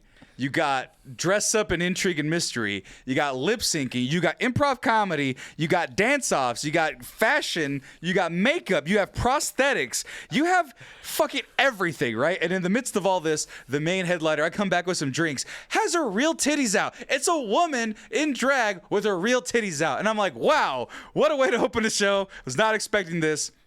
Kind of a pleasant surprise, not gonna lie. This is pretty cool. So, and she apparently previously. Where was it? This was at Cheer Up Charlie's. Oh. In Austin. So they had like a little stage and everything. Yeah, that has become like a little big meetup place for LGBTQ. Yeah. Yeah. And so like I'm like, okay, well, this is what's happening. So people go up, and sorry, one more time, the daughter? Colby. Carrie comes out, and she's wearing like the suit and everything, and it's like fucking awesome. She's fucking not nailing it, knocking it out of the park, doing flips and shit. And the thing was, before, the lady at the beginning was like, as of September 1st, drag shows will be banned in the state of Texas, so we got to get it in what we can. Also, I'm suing the state of Texas on behalf of with the ACLU to put a stay on the ban, and so right away they're doing all this political shit, and I'm like, wow, this is really fucking cool. This is super What's tight. the punishment for that? I'm only curious because like I know people have broken the one in Tennessee all the time already. So in Texas, if you do a drag show, if you host it, you're essentially putting on a sexual performance without a permit. So like pretty much you're operating a strip club without a permit. So they're treating it like all drag shows are sex based, which in this instance was a sexy show. Yeah, no, but this one is a nightly sex show or sexy show, right? With adult themes, and it's for that. What they're saying is that all drag is inherently sexual, like drag brunches where like little kids can go because it's them just like dancing and lip syncing. Because all the drag I have discovered as a straight male is just lip syncing. And guess what I do in my car all the time? I fucking sing and lip sync. Not unlike anything I do. So I'm already like, okay, well, I do this. I don't do the heels and the the makeup, but like I'm only like 4 steps away from that, honestly. Like, I could put on a good show without the makeup. Like, I could do dances and shit. Every time I've seen, like, a small protest of it, because I'm not in Nashville. I don't know what is actually being done. Yeah. But I do follow bands and wrestlers, and they'll be like, well, yeah, I'm just going to, I forgot what punk band, but they just all played in dresses. Because they were like, oh, well, this is technically drag, fuck you, Tennessee kind of thing is the way they did it. Yeah, and I had been to one drag show before. My friend Brandon Rogers does his show. He's a YouTube performer that goes on tour, and he does do a drag show, and it's pretty sweet. He goes as Bryce, the businesswoman, and she did like a fake seminar and everything. It's really cool. So we're doing the show, and then Carrie Colby comes out, and it's like, woo! And then the main event, Sasha Colby comes out. Now, once again, I've talked about the things that make me happy inside, and one of them is, spending time with my girlfriend. But then they go, okay, now for the main event, Sasha Colby. She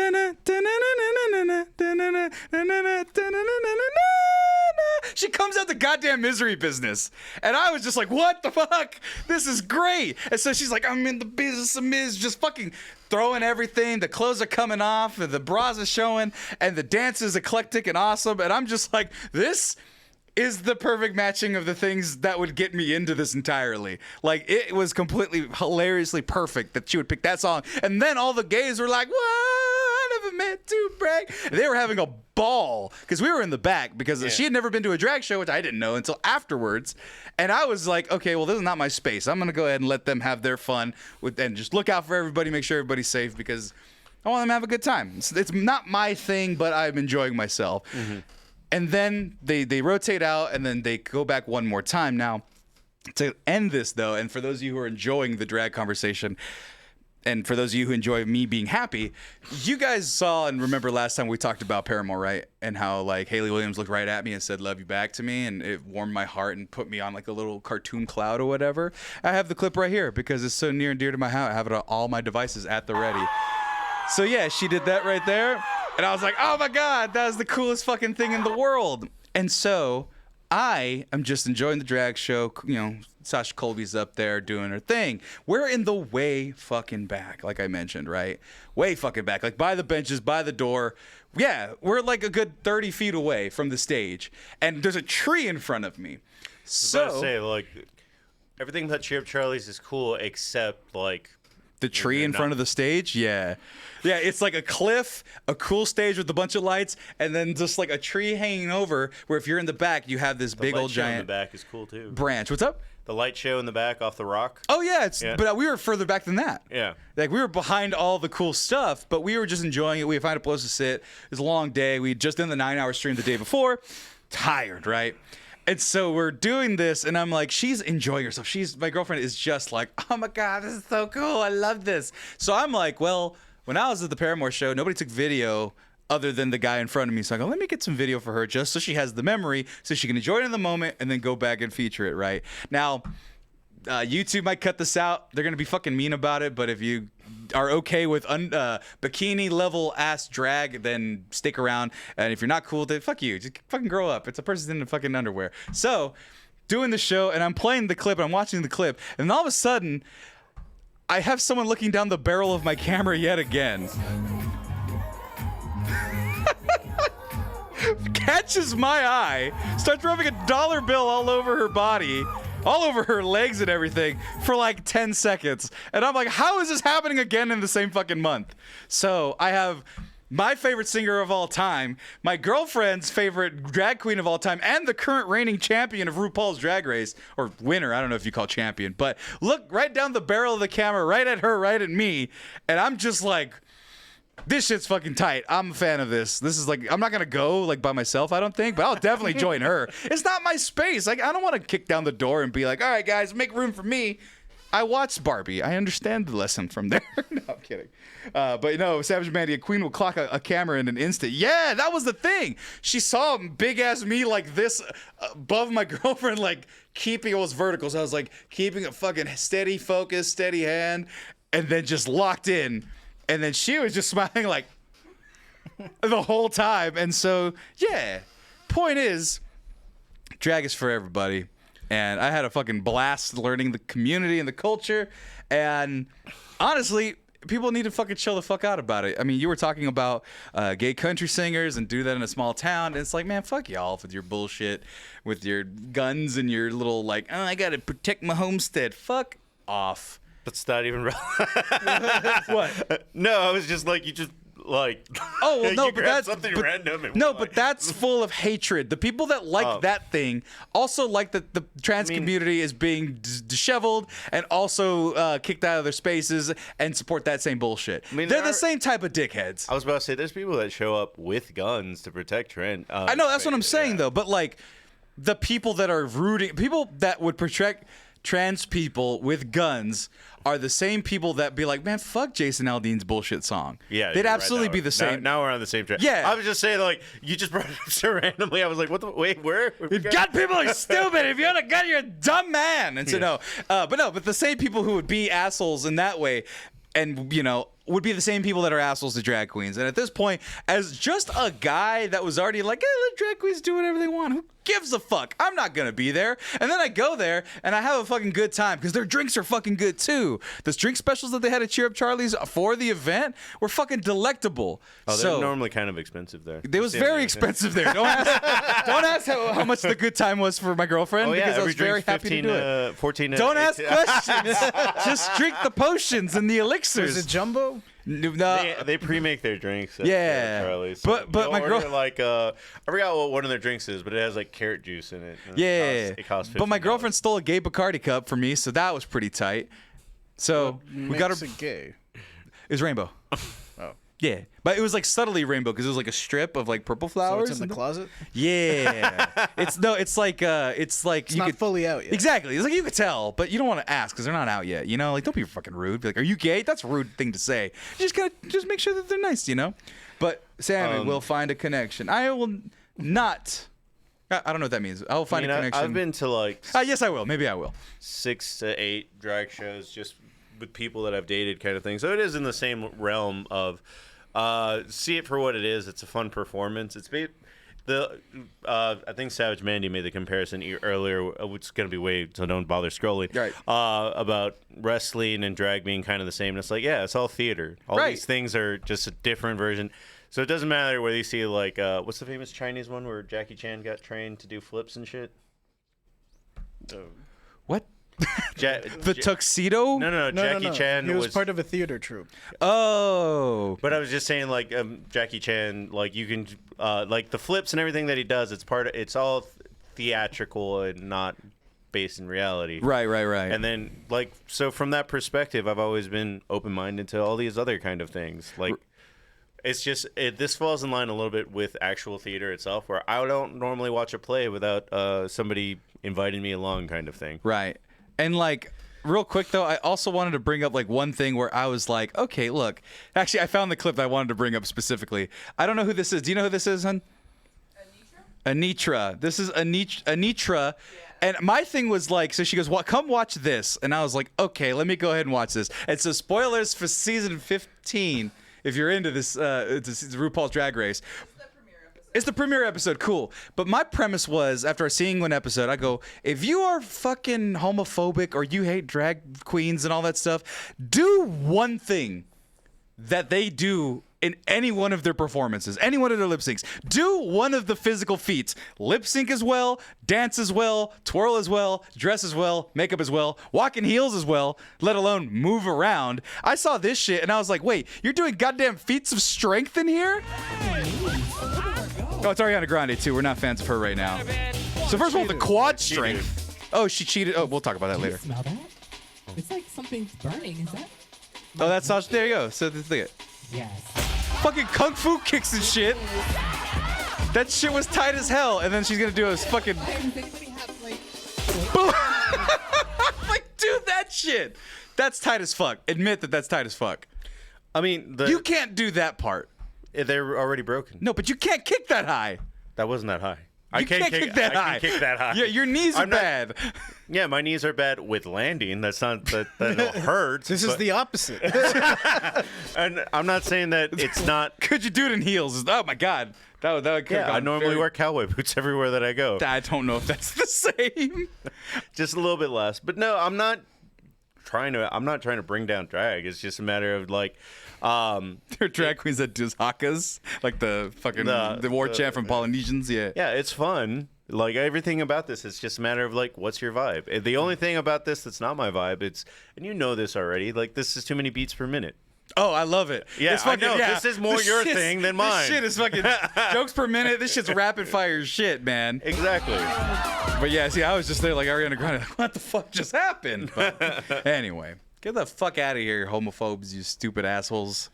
Fuck you, It's Jason not even Aldean. a homophobic thing. It's a weird thing. The part that makes it the weird thing for me is right now the old people are Gen X, and I've met all sorts of Gen X people that one of their favorite things that they always talk about is every Halloween they would watch the movie where Tim Curry does drag.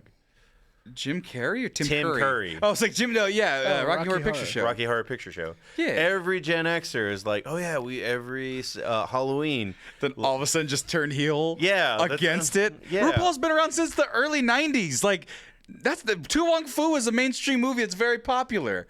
Like, I am surprised that they haven't remade Tu Wong Fu with it's due. Yeah. Might as well. Or B that like that movie has not made people turn on it or something, because at that point, like, being drag was just kind of weird, but it was okay. Right. Like, to a weird thing. Right. It was somebody else's thing where you're like, ew, that's a guy dressed as a girl. And then if you were into it, you were. If you weren't, you weren't. Or if you were like my uncle or any other of my some of my other relatives at that age, were like, wow, Jonathan Leguizamo looks hot as fuck. And that was all they ended with. Well, he talked like Sid. That might be my only. What are you talking about? That's a very sexy voice. Oh my god! But I did really like that movie. But I am always surprised how because people are just so quick to be like, "Fuck Target" because they sell gay whatever, and then it's like, to this day, like people are still like, "No, Wesley Snipes is fine." Yeah. Also, most men in the 30s and 40s had RuPaul posters and thought he was a woman. So there you go. RuPaul was in the Brady Bunch movie and nobody said a thing. Yeah, well, no, RuPaul has been around since 70s, 80s, but like I looked it probably up. hate the Brady Bunch more than RuPaul. Why do you hate the Brady Bunch more than RuPaul? Everything was boring about that show. Oh, well, but not the 90s movie. The 90s movie was a interpolation of that old classic. It was the Munsters only. Instead of the Munsters being the weird family, it was the Bradys. I'll watch it again. Someday. Yeah, it's pretty interesting. Anyway. Spider-Man's Greg. Spider-Man's Greg. Yeah. Tobey Maguire? Christopher Daniel Barnes, the voice of Spider-Man in the 90s cartoon. That's going to be weird going back and listening to him speak. He's also Prince Eric in The Little Mermaid. That is blowing my mind right now. All I knew is that, what's his name from Full House was the voice of Aladdin, Steve. I don't know what Holiday Heart is. Holiday Heart is another movie that was on Double Toast. They mentioned it a lot, but it is a classic drag film. I think it's Ving Rhames. Ving Rhames is a drag queen in that. That sounds amazing. I'm in. Yeah. I want to say it was Ving Rhames. Let me see. Wait, no, not Mayo Clinic. Here we go. It was Ving Rhames. Why do I remember that? There you go. So there you go. Ving Rhames, Holiday Heart. I would watch that. There you go. I love Holiday Heart, Goliath says. Well, you go watch it, and let's all prepare the trailer for Holiday Heart as we watch it next. I'm kidding. We got to go to a quick commercial break. Then we're going to talk about Paul Reubens, who passed away, unfortunately. Just real quick. I'm sure you guys have some memories about Pee-wee's big adventures and whatnot, correct? Not actually. Not me, not actually, but I do have friend of a friend stories that actually touched my heart about his death. Well, let's go ahead and touch our hearts a few moments from now. We'll be right back. Hey folks, did you know it's the Manscaped ad? I forgot to put the banner up after the fact, but here's the thing. Did you know that over 5 million people trust their balls, their bodies, and their faces with the fine folks at Manscaped? Now, if you were watching the 9-hour anniversary stream, you know that we gave away 4, and let's count it. Let's count it right here. Actually, no, there's one right here. There it is. Let's count it right here. 4 beard hedgers in total. They gave us 4 of these. And did you know that the beard hedger has a 20 selection zoom wheel that adjusts the length of the beard? And did you know that that's what I used to get my face all nice and good for the 9th anniversary party? They also gave me the beard kit. And if you watched our last TikTok, you would see that I use the beard kit to get my face nice, soft, and luxurious. Had the scissors, had the balms, the shampoo, the conditioner, had all that stuff. And you out there, the lucky you can have 20% off and free shipping using coupon code MEX20. So if you go to manscaped.com and you use coupon code MEX20, you can get 20% off and free shipping off of everything in the store. The Performance Package 4.0, the Lawnmower 4.0, the Perfect Package 4.0, the Beard Hedger Pro Kit, which I had talked to you about, with the conditioner, the oil, the shampoo, the balm, the comb, the brush, the scissors, or the Platinum Package. We gave away our own Mexcellent Package. That was a selection of our finest Manscaped products that we have collected and have loved to give to you in a big package, and you could have won it if you were watching in the past, but this is the future, baby. So, if you want your future to be bright and, more importantly, free of any ball stank or hair, go to manscaped.com. Use coupon code MEX20 for 20% off and free shipping. And get yourself some trimmers. Get yourself a shaver. Get yourself something to smell nice. And remember that at the end of the day, your balls, your face, and I will thank you. We'll be right back after these additional messages or back to the show. You never know with me, because I make this up as I go along. And we're back, not laughing about anything in particular. Hey, everybody. Sad day today, or yesterday. It was yesterday. It was still sad. It's a sad day today. Also, real quick, Hex Texan. Hey guys, it's been a while since you've been around. Good to see you back. welcome back to the show. Love to see you. But it's a sad day today, sad day yesterday. Savage Mandy, already in on the topic. Pee-wee was such a big thing in my family. It's like losing a cousin. Yes, Pee Wee Herman actor Paul Reubens passes away at age 70. That's my dad's age. And I was like, shit. That guy looks way better than my dad. Well, that's not him now, but oh my God, come on, he's dead. No, that's not a recent photo. Oh, yeah, that's like 20 years ago. It feels like a recent photo. He'd be dead. I don't think that's very appropriate. Why are you taking pictures of dead people, Marcos? You know they make a whole death mask for celebrities, right? They still do that? When I went to the House of the Dead, they had recent celebrities that like who? Robin Williams was up there. That was like 10 years ago. Almost 10 years ago. Oh, Yeah, and we went to Louisiana like 10 years ago. Yeah, we went like in 2018. We went before COVID. well, all right. There's a more recent picture though. Paul Reubens. He still looks very happy. Yeah, that's what I'm saying. He looks like he's doing pretty good. Brought lots of joy to people, especially here in Texas, and ruining the Alamo as an entire destination by having people ask, where's the basement? But here's the thing. Goliath's already on there. He was a creep, but it's sad that part of people's childhood passed away. And that's the thing that people brought up right away, because obviously Pee Wee Herman, everyone knows and loves Pee Wee Herman, the character, the TV show, the movies, of course, quirky and weird. I was a real little kid when I saw Pee Wee's Big Adventure. Is that the one where he does tequila? Yes. Yeah. And doing the dance, like I used to do the tequila dance literally everywhere. It was probably a month straight. I would just do the tequila dance everywhere while humming it to myself. On tabletops, on chairs, anywhere that people would allow me. And that'd be quite hazardous for a giant 7-year-old like I was. But I enjoyed that movie a lot growing up. I hadn't seen it in a long time. We got halfway through it, me and her, recently, and I fell asleep because I was very tired. But I plan on watching the rest of it at the end of it. But like they're saying in the chat, he looked really good for his age. I'm going to miss him. A lot of people miss Pee Wee Herman, but a lot of people are bringing up the controversies. Marcus, that was the first thing that you brought up as we were coming into the commercial. I brought up the other thing I wanted to bring up first. What was the other thing you wanted to bring up first? Well, so Pee Wee, I guess I would want to guess because of Johnny's age. He was a bigger star in the 80s. Like, that's when his TV show would have had a heyday kind of thing. Right. And who's Johnny? Johnny Neal. Johnny Neal, our friend Johnny Neal, elderly military man, international man of mystery. He just got back and fought elephants in Thailand and scuba dived. He's like 85 years. No, he's like 50. Well, he's like 60 years old. wall. He fought that's right. He did in fact fight a wall falling down some stairs. But well, the part that is just kind of me and Johnny have a lot of heart to hearts, and the thing that struck out to me somehow you got completely out of the frame. Sorry, there you go. Just a little direction. He mentioned that so. Little backtrack about my friend Johnny. He's not really like relevant in the fact that you need to know who he is, but he is relevant in the plight that he was a single father throughout the 80s. Right, I didn't even know that about him, really. Yeah, his ex-wife was out of the picture. Kind of thing. So he was the more responsible adult. So he was the primary custodian. So he has a lot of stories about like just being happy watching Pee Wee's Playhouse with this kid. Right. So he even painted a couple of art pieces of Pee Wee's just running around doing crazy shit. Mm-hmm. And so he was really taken aback because it's like a part of like his son's childhood was dead at like that a point. Healing moment in time, right? Of just like, okay, we got to get through this. Like, I was going to make a joke about Will Smith in that one movie, but I'm just not going to. This is kind of like Johnny Neal is a real thing that happened to him. So, I mean, last year in a few, not quite a year, but in November, I would imagine it's something like when I found out Oliver passed away, the Green Power Ranger. Oh, that's right. Yeah, Tommy. Yeah, and then I mean, my Jason big thing, David Frank. Jason David Frank. His name is Tommy. JJ, get it right. His name is really Tommy. No, He should have fought CM Punk. he should have fucking fought CM Punk. Mine was Kobe.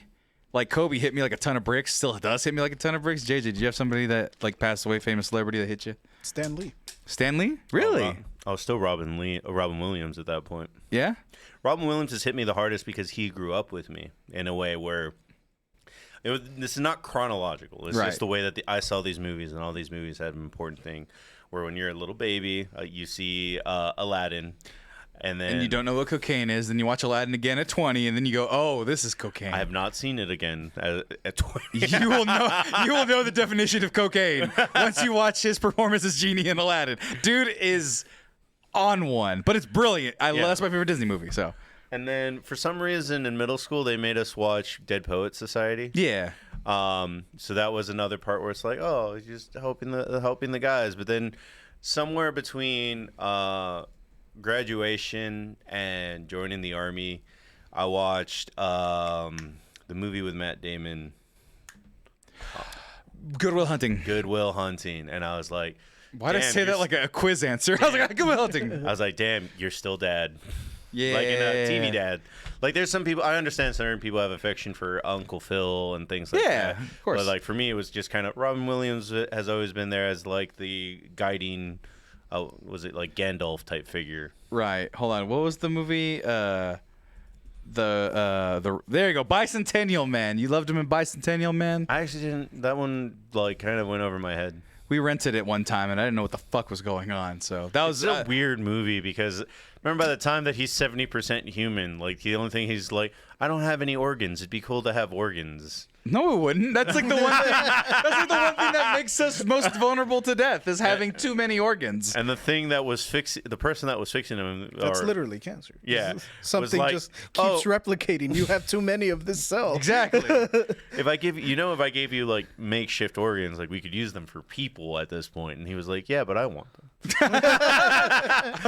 I will crush you with my robot strength. He had muscles. But that was my vague memory of Bicentennial Man, where I was like, I kind of hate that movie. Right. And that also falls in line with AI, which I also hated. Yeah. I kind of lump them together in my brain sometimes. Right. And then you have people saying 1 hour photo, just going to that. And then the hardest celeb that Serenity had was Aaliyah. Only time I cried, I don't know what I would do if I lost I wasn't Britney a or big Janet. Aaliyah fan, but like, yeah, when I heard about Aaliyah, I was like, damn. People can die? Like, I was too young for Aaliyah to hit me. Like, well, I lived through Selena. So That's the thing. I found out about Selena when the movie came out because I was 4 or 3. When did you die? 93, 94? 94. 94. I was 4 years we old. had to relive it with J-Lo in 96. Well, that was the thing. Someone goes, hey, there's this really pretty Latina singer that you like all their songs, and you've heard at Grandma's house plenty of times because my grandma loves Selena. And I'm like, cool, a movie about her. And then she fucking dies, and then I asked for that movie for my 5th birthday, and I have the VHS to this day. Want to add it to my collection? No, you cannot have my copy of my 5-year-old Selena paper copy cover. But no, they were also saying Eddie Guerrero, too. When he passed That one away. was really sad. That was a weird thing where that happened a couple years right before I joined the military, or while I was in the military. Right. And it was just like me and JJ were saying on the wrestling podcast. I was out of wrestling at that point, but that moment kind of drew me back, and I was like, oh damn, right, because that guy was always my boy when he was doing nothing matches in WCW. Right. Yeah.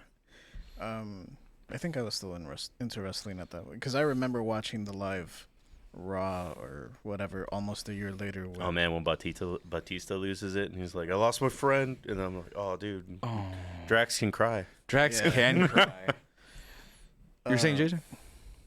No, but yeah, I lived through Selena's, and that one hit me pretty hard. That's like probably the early one that hit me really hard. Right, because you were wait, how old are you more than me? 3 years? Probably like 6 or 5. Yeah, so if you're 5 or 6, you're 2 or 3 years older than me at the point that it happened, Yeah, and so you have more context and be like, "Oh, Selena, I listen to her music all the time," and then it's like, "Oh no, now she's She had gone." my favorite song, Yeah, which one? Carcacha.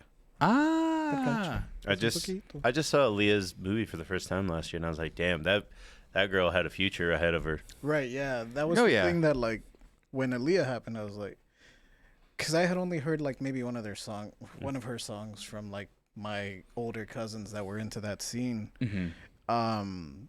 And so I recognized the name, and I knew that she was young, and it was still like, holy crap, like, that sucks. Right. And so when you talk about Paul Reubens, my girlfriend, huge fan of Pee Wee.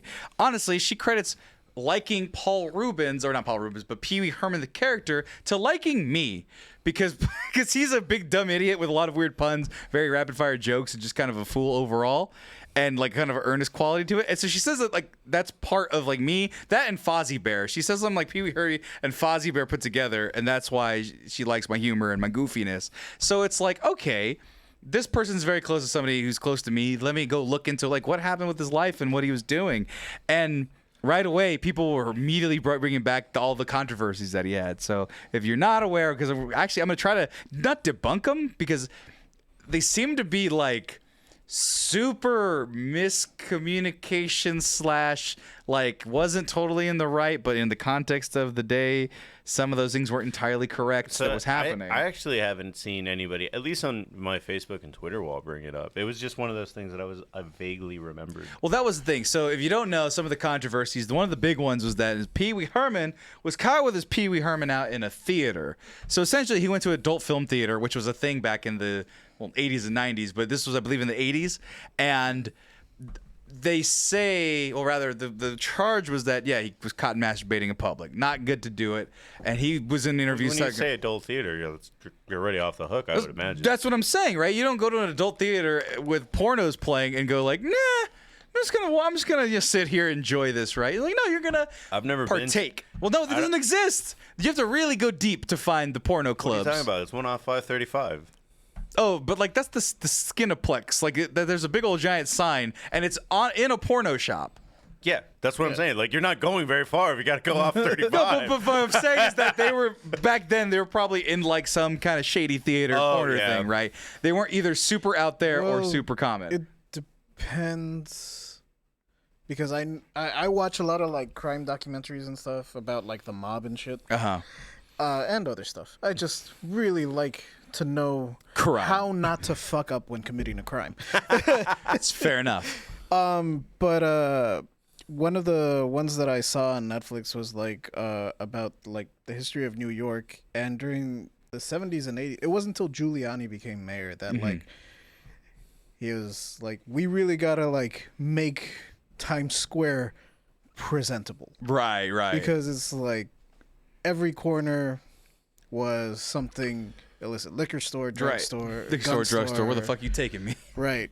And porno theaters were porno stores, theaters, right. Like whatever you want to call them. They were all over the place. People act like in the 70s, Deep Throat being the name for a super spy was not because a fucking pornography named by the same name wasn't all the rage at the time. And people going to, there was an old lady interview I saw in one of my classes. She's like, if I want to go see a dirty film, I'm going to go see a dirty film. It's like, that was the thing. That was we weren't, quite frankly, we weren't so goddamn puritanical in the 70s as we are now a little bit. So anyway. And also, we didn't have the ability to watch that at home at our own leisure. Right, not until VHSs closed doors. Right, and so but the idea was so he was going there, and VHSs were out. But you know what? But good news, it's coming back now with cell phone technology. Like, we can do that whenever we want. Oh yeah, I was still going to theater. I was still going to the penny theaters. I was going to the Peep Show. I mean, you can. He's the one that told me about 35. Yeah, I was like, I have 35. You go right there and you put a quarter in, and a little peek box shows up, and you got your own little booth. Very dirty. It is one of the funniest things that I've learned more and more about, where people always like over-idolize how people behaved in the past, kind of thing. Oh yeah. And then you'll read about like the most puritanical of puritanical times when Puritans literally exist. They had city laws that were like, hey guys, please stop fucking in the street. Right. Exactly. Please don't do that. Like, again, it's fun, but don't do that. And that's the thing. So like that instance was, and then so that was the story.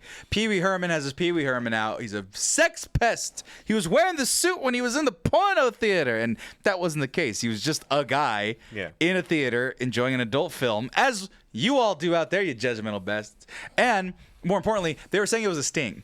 Like, everybody in there was like A-okay with masturbating in the theater. You go, it's like, all right, this is what we're going to do. Everyone get your corners. And so everyone was fine. And it was seemingly all consenting adults. And they were like, let's bust them, right? Let's go in and pop like this joint. Circle jerk. Well, it's a square. Yeah. So everyone gives each other the... Right, yeah, wink and a nod. Unless there was only 3, then it would be like a tetrahedron of Well, I think only 3 got like charged or something like that, but he was one of them. It was it was an empty theater with a couple other individuals enjoying a pornographic movie. He's the headline. Of course you're going to hold on to that one. Right. And then the other thing was like, oh no, Pee Wee Herman got caught with child pornography. And so I looked into that, and it was like, okay, yeah, he did get charged with like having lewd images or whatever, but what it was a bunch of vintage mags, like porno mags, and there was some questionable stuff in there, but it was a collection that he had bought of like 70,000 images, like catalog, right? So in some of the pages of the catalogs, there was things that he didn't see as a part of the collection that fit that description. And so, like, I don't know to what extent, like, Pee-wee they were out to get Pee-wee hurt. I do understand to a degree, like, it's a little funny, like, oh, he got caught doing something wrong or whatever. Well, he's a children's programming guy, so if he's doing anything remotely adult, it's a huge target on your back, especially back then. But like, I don't know. It just always seems like there was people doing a lot worse things at any given moment. Right. Like, kind of. Well, 1991 is a different barrel of monkeys, but like when every time I hear about the way people behave, like in Wolf of Wall Street and stuff like that, like the 80s, like Joe Rogan will have other comedians on. It's like, oh yeah, everybody was roofing everybody for lulz and kicks in the 80s. Oh yeah. And it was just kind of like, and he's like, Cosby, like Cosby went ran rampant for 30 years 40 years before anybody said anything. Slightly more whimsical. Right. Please. Pauly Shore, his episode of the Joe Rogan podcast is really fun. Because he don't go watch it. Grew up in the comedy store. Right. So he's talking about like being around all these comedy legends, and he gets asked, like, I heard a rumor that, like, Sam Kinison was, like, your babysitter. And he's like, not really, right? Like, it's just that, like, he was around, and if my mom had to go do something, Sam Kinison was there, he'd be like, watch the kid, make sure he doesn't kill himself. Jesus Christ. It was sort of that deal where, like, if you had to run out of the apartment for, like, whatever reason. Right. And you had a dog or whatever. You'd watch the dog, watch the puppy, somebody look at him. Yeah. But one of the funnier stories about that was he's like, yeah, I remember being like 12 and I had there was a party at our house and all these comedians show up and I wanted to show off to my friends that, like, I know Sam Kinison because he was on the come up and he was like, he's a cool guy. Right. He's like, a cool cat. Right. And so he introduces like his friend to Sam. And he's like, hey Sam, I want to show you something. I have an aquarium, and he wants to come on Sam, be cool. Right. Be my friend. And he had this big ass aquarium, and he shows it to Sam Kinison, and he's like, can you take off the top of that thing? And he's like, sure. And he takes out, can you turn around? So it's like flat, right? It's a flat black surface, and according to Pauly Shore, he pulls out like this sack of cocaine and just dumps a bunch. Oh no! And then he turns around and he leaves and he says, "You kids have fun." Jesus Christ! Sam Kinison is a really funny comic, but that being said, this isn't. He didn't last that long. He didn't last that long. There's Sam Kinison. Hence the sack of cocaine. Right. But just to show like how different, how far we've come in a very quick amount of time, which is like, I understand, like, we still need to clean up our acts together as a human race, kind of thing. Right. But like, what was the heyday for Married with Children? Like 90s, kind of. It was 90s. 90s. Yeah, it was a 90s show, and they do a flashback that's basically like a parody of It's a Wonderful Life. And you know how like everything freezes for a second? Right. Yeah, in the middle of the freeze, Sam Kinison, who is Al's guardian angel, touches Peg's butt, like a full-on arm grab, and was like, that felt nice. And I'm like, that's full-on sexual assault, brother. In Billy Madison, that whole line right there, where he's like, I dare you to touch your boob. Touch your boob? Yeah. That's assault, brother. Like, we were getting consent lessons from Billy fucking Madison, god damn it. So, yeah, like, Adam Sandler probably goes down as one of like top 20 best people that made it big kind of thing. Yeah, it seems like a pretty solid dude. Get real famous, bring up all your friends. Basketball shorts and just chills all the time. Fucking puts on good serious performances now and gets the opportunity. He's fucking living it. Oh, right? I was gonna say, like, once he made it big and was like, well, I got a coast now. Let me get my friends paid. Right, exactly. Let's all go on vacation called Grown Ups, and then my wife is Salma Hayek. Your wife is Other hot Jessica lady, Alba. yeah. Your wife is also a supermodel. It's like, I'm David Spade. It's like, no, your wife is a supermodel. Congratulations. Like that's I don't know if that's a dream. It's still a little goofy, but getting your friends paid, absolutely. And writing in that you get to smooch Salma Hayek is not a bad deal for anybody, I don't think. Probably not. Probably not. But the last other thing as I was mentioning, I just wanted to bring it. It was 2002.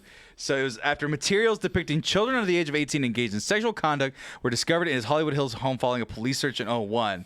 Actor turned himself in a misdemeanor depicting children under the age of sexual conduct. And the time, publicist claims are completely without merit. He's going to be completely vindicated at the end of the day. So he settled the misdemeanor possession of an obscene image case in 2004. And so he was like, with the intent to exhibit his collection. A representative of the actor said that at the time he was fined $100, received 3 years probation, and has agreed to be registered as a sex offender. So, and then this was the line I saw. I'm glad the prosecutors finally dismissed the child pornography charge without me or the taxpayers having to pay for the costly circus. And I am disappointed any part of my art collection was ever deemed inappropriate. Taking responsibility, calling a few images of my collectors obscene and paying a $100 fine seemed like the sanest way to make it end. So it's like, yeah, he was wrong and guilty, but it's all kind of about intent. And so take what you will of that. I'm going to put just nothing out there. The man is dead. So whoever is upset about him, you won. And that's it, right? I have a friend that's on the sex offender list, and it was kind of... Did he pee in public? That's like the most aggressive. Yep. See? That's the thing, because I went to school in Santa Barbara, and Halloween's a big event there. And so one of the biggest things, when you're out of town, no bathrooms, you don't know anybody, you're at this big Halloween party, you pee in public because there's nowhere else to pee. There's no porta potties or nothing. And that's the one where I saw a guy, I was walking home, peeing in the alley, whatever, and the fucking cop... Big old spotlight. It's a fucking sex predator charge and like a $500 fine. It's like awful. So, it says, so they were too lazy to throw the book at him. Man, the justice system is fucked. Well, that's the thing. Did they go, okay, is it worth it to try to go all the way with this and make a big old thing about it? Yeah. Or was it like an honest accident, but he absolutely did have this, lewd content. And so it's like, it's bad. It's bad to have. It's bad to not do your due diligence. But as a child entertainer, his biggest thing is like, look, I just don't want people thinking that I get fucking turned on by images of children. I was gonna say, like, as far as my understanding about the sex industry, like, which isn't that much. I haven't watched a lot of documentaries, just a couple kind of things. It's still super scummy to this day and age kind of thing. Right. But I can't imagine what it is like in 2002. Like, because that... Just off the top of my head, I can think of 10 lawsuits that happened between now and 2005. Right. Where it's just like, that site doesn't exist, that site doesn't exist. Yeah, like revenge porn sites and things of that sort. Yeah, so I can't imagine what the venting system is. Celebrityboobs.com, things of that sort. So what was the venting system in 2002? Because I just know people that like download a whole bunch of movies by the terabyte. Right, just torrents all over the place. Yeah, and then they'll look at it and it's, hey, bro, you got child nonsense shit on here. Yeah. And it's just like, well, yeah, you got it. Right, exactly. So yeah, it's like not the best situation to be in. It's a fucking, mark on the legacy. I guess you couldn't download by the terabyte in 2002. Yeah, it was okay. Yeah, unless you knew some things. Yeah, no, you're downloading not on DSL or whatever the fuck. You're downloading a gig, and that gig might have a virus and some nastiness that you don't want there. But yeah, it's gross having adult images of non-adults. Fucking disgusting, of course. Doesn't need. I'm sickened that I even have to say that out loud, but let's just remind everybody, fucking ew. But at the same time, this doesn't seem to be like I'm gonna find me some images. Like, it wasn't fucking mustache twirling predator, actively, searching for it. Right, but obviously as a children's entertainer, puts that little stain on there. By 2002, he was not an adult. Oh, he was not a children's entertainer. By that time, he was doing full-fledged adult movie. Right. Like, I don't mean porn. But, but he said, fuck it, Pee-wee's big wiener. And then he just started having sex. There are people that went that way. They were just like, fuck it, I'm out. Oh, yeah, the Boy Meets World. One of the ladies, she just started doing porn. Screech. Started doing porn. Yeah. So, but anyway, and then he started going into more adult fare movies and whatnot, movies for adults, and was super, talented in there too. And the thing was, the legacy that it leaves behind, those are the things that people were talking about, but the good memories of Pee-wee and like the word of the day and all the things that he created in that world, then all the smaller roles that he did, you know, and later in his life. I mean, there was an episode even before he was in Cheech and Chong. Yeah, he was in Cheech and Chong. Cheech was like, "Hey, you're a great buddy. I miss you. You know, see you on the other side, brother." He did like a featuring role in like a modern sitcom that people were like, "Oh yeah, that's his best performance ever." It was him in, I think it was like 30 Rock or something. Was it a 30 Rock fan? No, I don't know if it was that, but yeah, it was something. Murphy Brown also, like, he was doing a lot, even, you know, further beyond just Pee-wee Herman, and so he was WWE and did a segment with the Miz. He was in WWE and did a segment with the Miz. Exactly, the Miz is still super popular. He did a segment with The Rock too. There you go. What? I want to see that. What does Pee-wee Herman and The Rock have to do with anything? He was John Cena's biggest fan. Pee-wee's John Cena's biggest fan, and The Rock was going to have a match. Yeah, I with 100% brought up Blow because I was like, he can definitely act high. Wait, what? He was in the movie. No, not the movie Blow, but no, I watched the thumbnail with The Rock and Pee-wee Herman, and my worldview has just been shattered. Unbelievable WrestleMania so far. Oh, it's Mean Gene. It's a celebrity episode. All right, hold on. I gotta. Here we go. I just don't want to get super duper copyrighted, so we'll try to do the best we can. Just immediately goes to the bits. Like I said, I'm just trying to make some 10 years space. ago? This was WrestleMania 27. That's what it says. I don't know what number we're on now. Come on. Vince stopped numbering after 30. Did he really? Oh shit. Yes, because he was like, I feel old. What WrestleMania is next year, or maybe this year?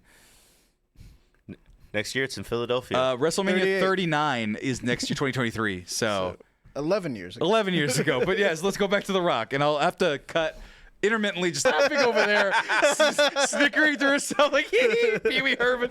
By the end of this weekend, she will be into wrestling, and you will be into drag. Hey. She's like, I will want to go see SummerSlam with the boys. Is Pee-wee Herman going to be there? Oh, he's not. He's not going to be there. What if Why would you do that? Huh? We were having a good time. This is a happy place. Well, JJ, first of all, rest in peace, Pee-wee Herman, man. That's the thing. People remember that stuff beyond all the other stuff, you know, and that's ultimately what it is. My dad used to say that, like, when you're alive, people keep reminding you of all the shitty things you did, but when you die, every people talk about the good things anyway. So here's the good things, Pee-wee Herman. Godspeed on your awesome, awesome bike. I hope you lay to rest in the basement of the Alamo. But here's the thing, guys. It's a somber, sad, it's a happy place, as you said, JJ. Well, it's about to not be a happy place because we promised you all that we would do our punishments at the end of the show. So, Marcos, do you have your banana ready? We don't have to do it at the same time. Oh, well, I was going to say, do you have it at the ready? Pull the banana out. I physically can't. Nobody can see you. Nobody can see you. It's on your left hand. There you go.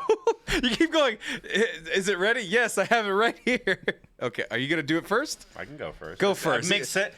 Well, yes. Well, no, the kendo stick's the first thing on the list. Okay. So let's go ahead, JJ, if you could, real quick, as let me pull up the numbers right here. So for the $100 worth of donations, I couldn't put hit with the kendo sticks. I think that we would get banished, but I'm gonna get contacted with the kendo stick. So I'm gonna pass it to you, Marcos. JJ, walk over here as I assume the position, and let's kick this box out of the way. You gotta switch the camera. I will. No, eventually, yeah. Let me go ahead and put this seat down. Up. You just gotta have. Oh my God! Why am I falling? Because this is weird looking. Oh wait, hold on, Jay. Hold on. Where's the good camera angle? It's here. Nope. Wait. Nope. Here we go. There you go, JJ. Now you have more room. Go ahead and get everything situated. I'll be fine. Promise to never sue me over this. I'm not gonna sue you. JJ has all the rights to hit me with the kendo stick. Just if you bruise me though, you owe me $20. All right, here we go. I'm gonna get hit with the kendo sticks. Stick one, just one. Ready? Yep, ready. Why am I doing this? On 3. You're up. 1. Oh! Oh! That's pretty good. That was solid. That was not an act. I'm good. You good? We're good. Don't give it to me. I'll hit you back. We're gentlemen. That was a gentlemanly hit. That was fucking good. You hit me right in the meat, which means that was probably the better thing because you didn't hit me in the spine or anything, or else that would have fucking hurt a lot. But you hurt the ECW. Take your lumps. Hold on, let me get out of this straddle position real quick. Fucking crowd shit. goes wild. And the crowd is hating it. No, I'm kidding. They loved it. Fucking A. Oh, that's gonna be a reaction for your ass right there. Because you go one. Oh, that hurts. Why are we doing this, Serenity ass? We hit our goals, all right? We got $500. So someone has to get contacted with the kendo stick. I was also gentlemanly in that I didn't do that in front of your lady. That's true. Yeah, he beat me mercilessly. Hit me twice. It was really a shot. I heard. Shit. Well, for $250, which we did earn, someone bites and swallows a banana. You don't have to eat the whole thing. You just have to take a bite out of it. Oh, don't have those. Like, no, you don't have to eat that. I explicitly did it because I was expecting I would have to do it. So I was like, you just take a bite. What do you think you would have to do? Because I just assumed I'd do all of them. Half of them I could do. Anyway. I mean, you're the only one that... Well, I guess we all could shave our beard. We all could... That would be awful, though. No one would watch our show anymore. Could I keep the stash? Yes. Only Hitler stash. You have to be... Or Michael Jordan. Charlie Chaplin. Charlie Chaplin. There you go. Yeah, I don't think anybody wants a Hitler stash anymore. Exactly. So, Marcos, are you... Oh, my God. He's doing... Oh, my God. I switched to... Oh, my God. Solid bite. Solid bite. What is that even like? It's not bad. Is it like string? Because I can't do the string. The stringiness would just make me gag. You get some of the stringy even if you peel it. Yeah, I know. Look it. Fuck it. Brotherhood. Fuck it. Brotherhood. The curiosity. This is why I was like, here. I don't want to do this. We shouldn't have done this on air. We should have done this off air and just record it. We all hit each other with a kendo stick. We all eat the banana. We all, whatever level. Nah, live is better. I'll try it. Do it for Will Levis. You know what? It's really not that bad. It's really not that bad. Like, it's not like fun. I don't I'm want. more curious what my poop's gonna look like later. You're gonna be full of fucking fiber. It's gonna be so good. That's how you're supposed to eat these things. Really? Yeah, you're supposed Have to. you seen what a banana even looks like 400 years ago? That's what I'm saying. Like, they're not edible, but the things that did eat them is all just fiber and skin. I also did take like a little bit of a mini bite. So, okay. So now, because we hit our goal of $500, someone eats a heavy spoonful of the dab, and JJ has volunteered. But the thing is, fuck it, in for a penny, in for a pound. I'm not gonna take a heaping spoonful because I tried this shit, and I gotta go to sleep at some point and not have a lazy tummy. But we have these little mini spoons. It's okay. I'm willing to see I'm willing to hallucinate a coyote that sounds like Johnny Cash. There we go.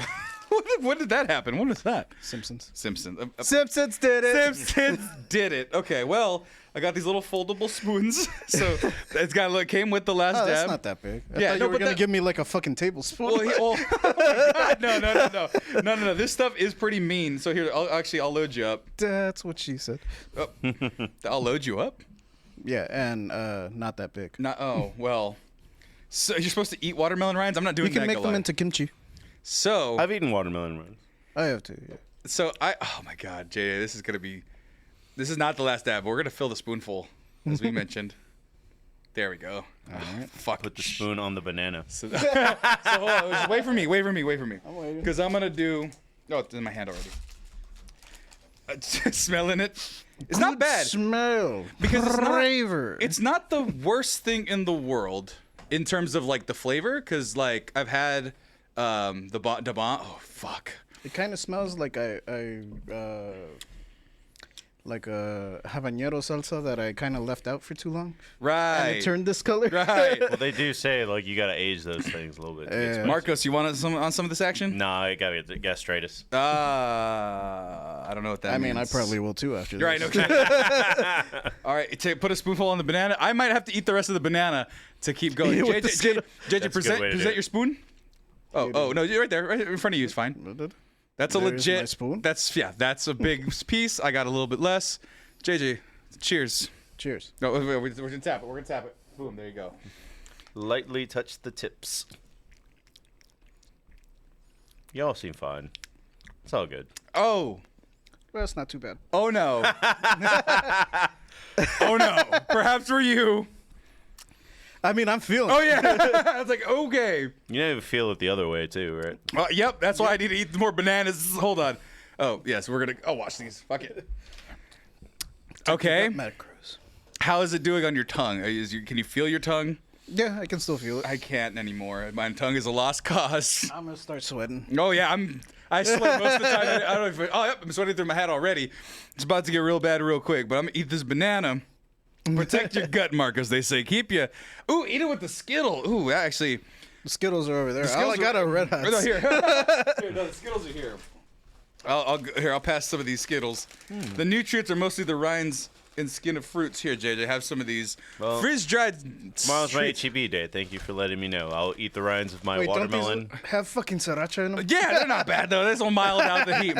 That's the thing, is that, like, a little taste of it on your tip of your tongue hurts like a motherfucker like I did. This is not so bad.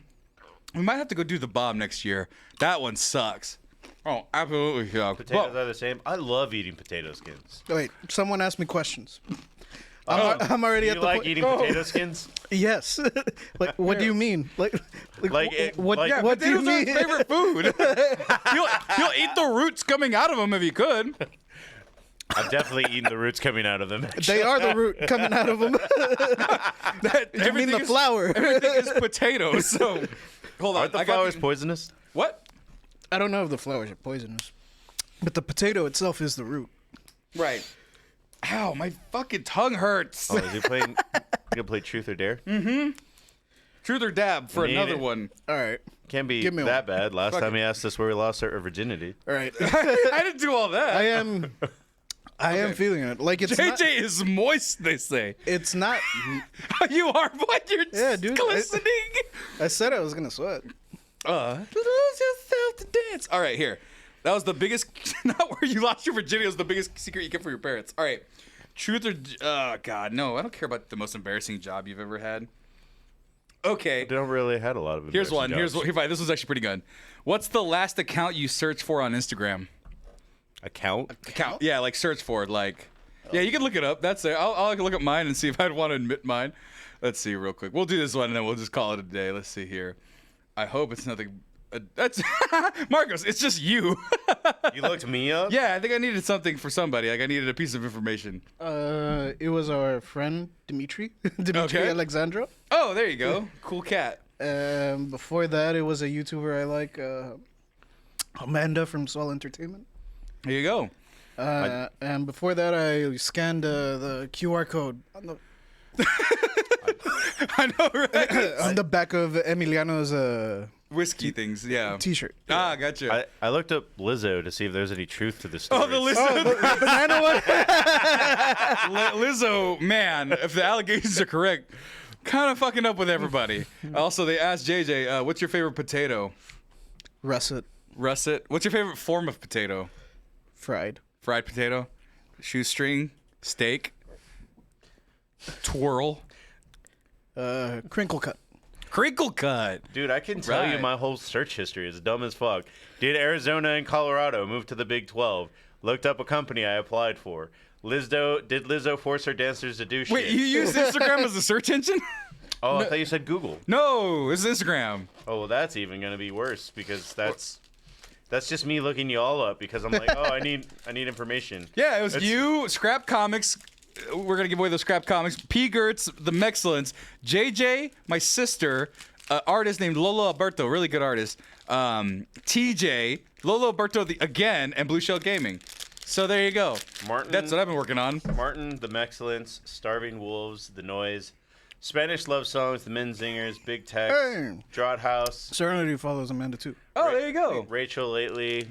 Also, Rito, so I could figure out what he looked like. That's right. Also, real quick, El Nogardo. So for a good sweat, hit the gym or a dab of sauce. My tongue is numb. Like it just is numb. And JJ, where'd you get a popsicle from? I told you I brought it. That's right. Elijah, so I could see what he looked like for the Royal Rumble. Well, here's one that's good. This one is even stupider. Which of your coworkers would you spark an office romance with? And I'm talking about the Mexcellence. Well, with the Mexcellence? Yeah, with the 5 or 6 of us, or any ancillary characters that have been on most recently. Seeing as how we really only hang out with one lady. No ladies. Maggie. Oh, fine. Jesus, that's an out, but it also works. Let's see here. Mine's TJ. He would cook for me. It'd be very nice. TJ is too emotionally distant for you. You wouldn't be happy. But he would cook for me. That's all I want. I just want someone to cook for me. Gifts is not even a top love language for you. Yeah, but I'm great at giving him gifts, so he'll be very happy. Yeah, he'll be happy. I'm sure that'll make you happy. That'll always make me happy. God, that'll go to therapy about that. What's the most disturbing fantasy or dream you've ever had? Disturbing fantasy or dream? Yeah. I have a bunch of dreams where I lose control of a moving vehicle at high speeds. Oh my God. Was that based off the curandera that cured you from your car accident? Is that residual? I've had them since before. Oh shit. But I usually don't die on the car crash. In the dream, I usually land in like a ditch or something. Okay. And it floods. Oh, what? That's even weirder. I get terrorist attack dreams. I go to fantasy theme parks, and Oh no, Disney's on. It's not Disney though. The plane hit Epcot. Oh no. Epcot has fallen. No. I make up these really elaborate ones. A lot of them are water based, like they're like by the sea or whatever. And then I'm like having a good time, and then a bomb goes off in the distance, and then people start freaking out, and then I run towards the bomb trying to find my family. That's usually how they all end. That's usually the craziest one. Also, real quick, I forgot to mention, I'd be remiss if I didn't, and we'll leave on this. Pee Wee Herman, speaking of Disneyland, I had to do it. I almost forgot. My girlfriend being a big fan. Also voiced the old Star Tours robot. Oh, I didn't know that. Yeah, so he's just there talking about, whoa! And then we'll be on our way. Sit back, relax, and enjoy the flight. The funny thing about the Star Tours from the 90s is that it's just a VHS tape quality ass video. And back then we were like, ooh, so real. And it's just like the worst video you could ever see. Yeah, people were giving me weird looks when I was asking for shit from the 90s when I went to Universal. Yeah. Oh, you were like, where's Waterworld? Where's the Jaws ride? Where's the Jaws ride? It's like, well, we don't have the Jaws ride, but we have the Jaws, like, experience. Yeah, whatever that means. Where's the Twister ride? The Twister ride was cool. Right.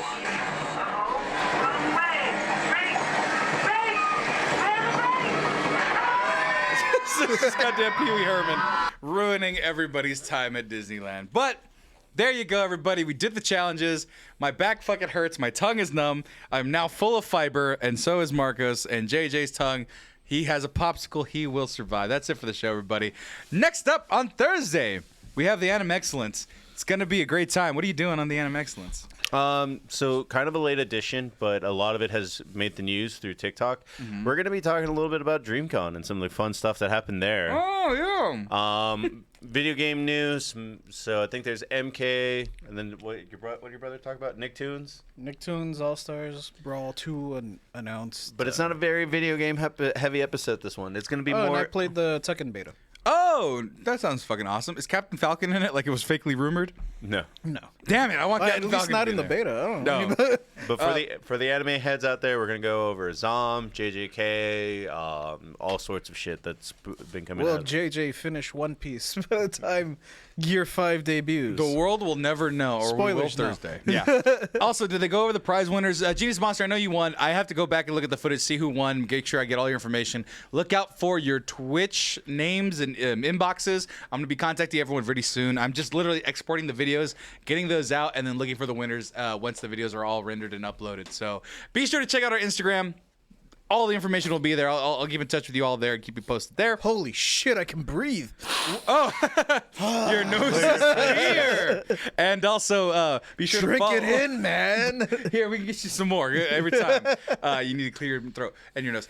So we're going to go ahead and contact you all there and then send all the gifts out and everything. So look out for the rest of the videos coming tomorrow morning for the video, and the audio is all up if you want to start listening now. So Say bye to the people, Marco. Sorry, Goliath. I made you a lot older than you really are, or not as cool as you are in real life as well. Exactly. Say bye to the people, JJ. Sorry, I eliminated you. Did you, Christina? I apologize. Bye for to the nothing. people. We're bye to the people, everybody. This time, nope, that's not a fade out. It's time for us to get out of here.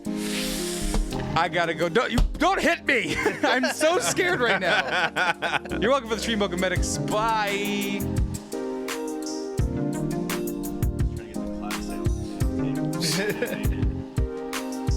My back made the clock noise.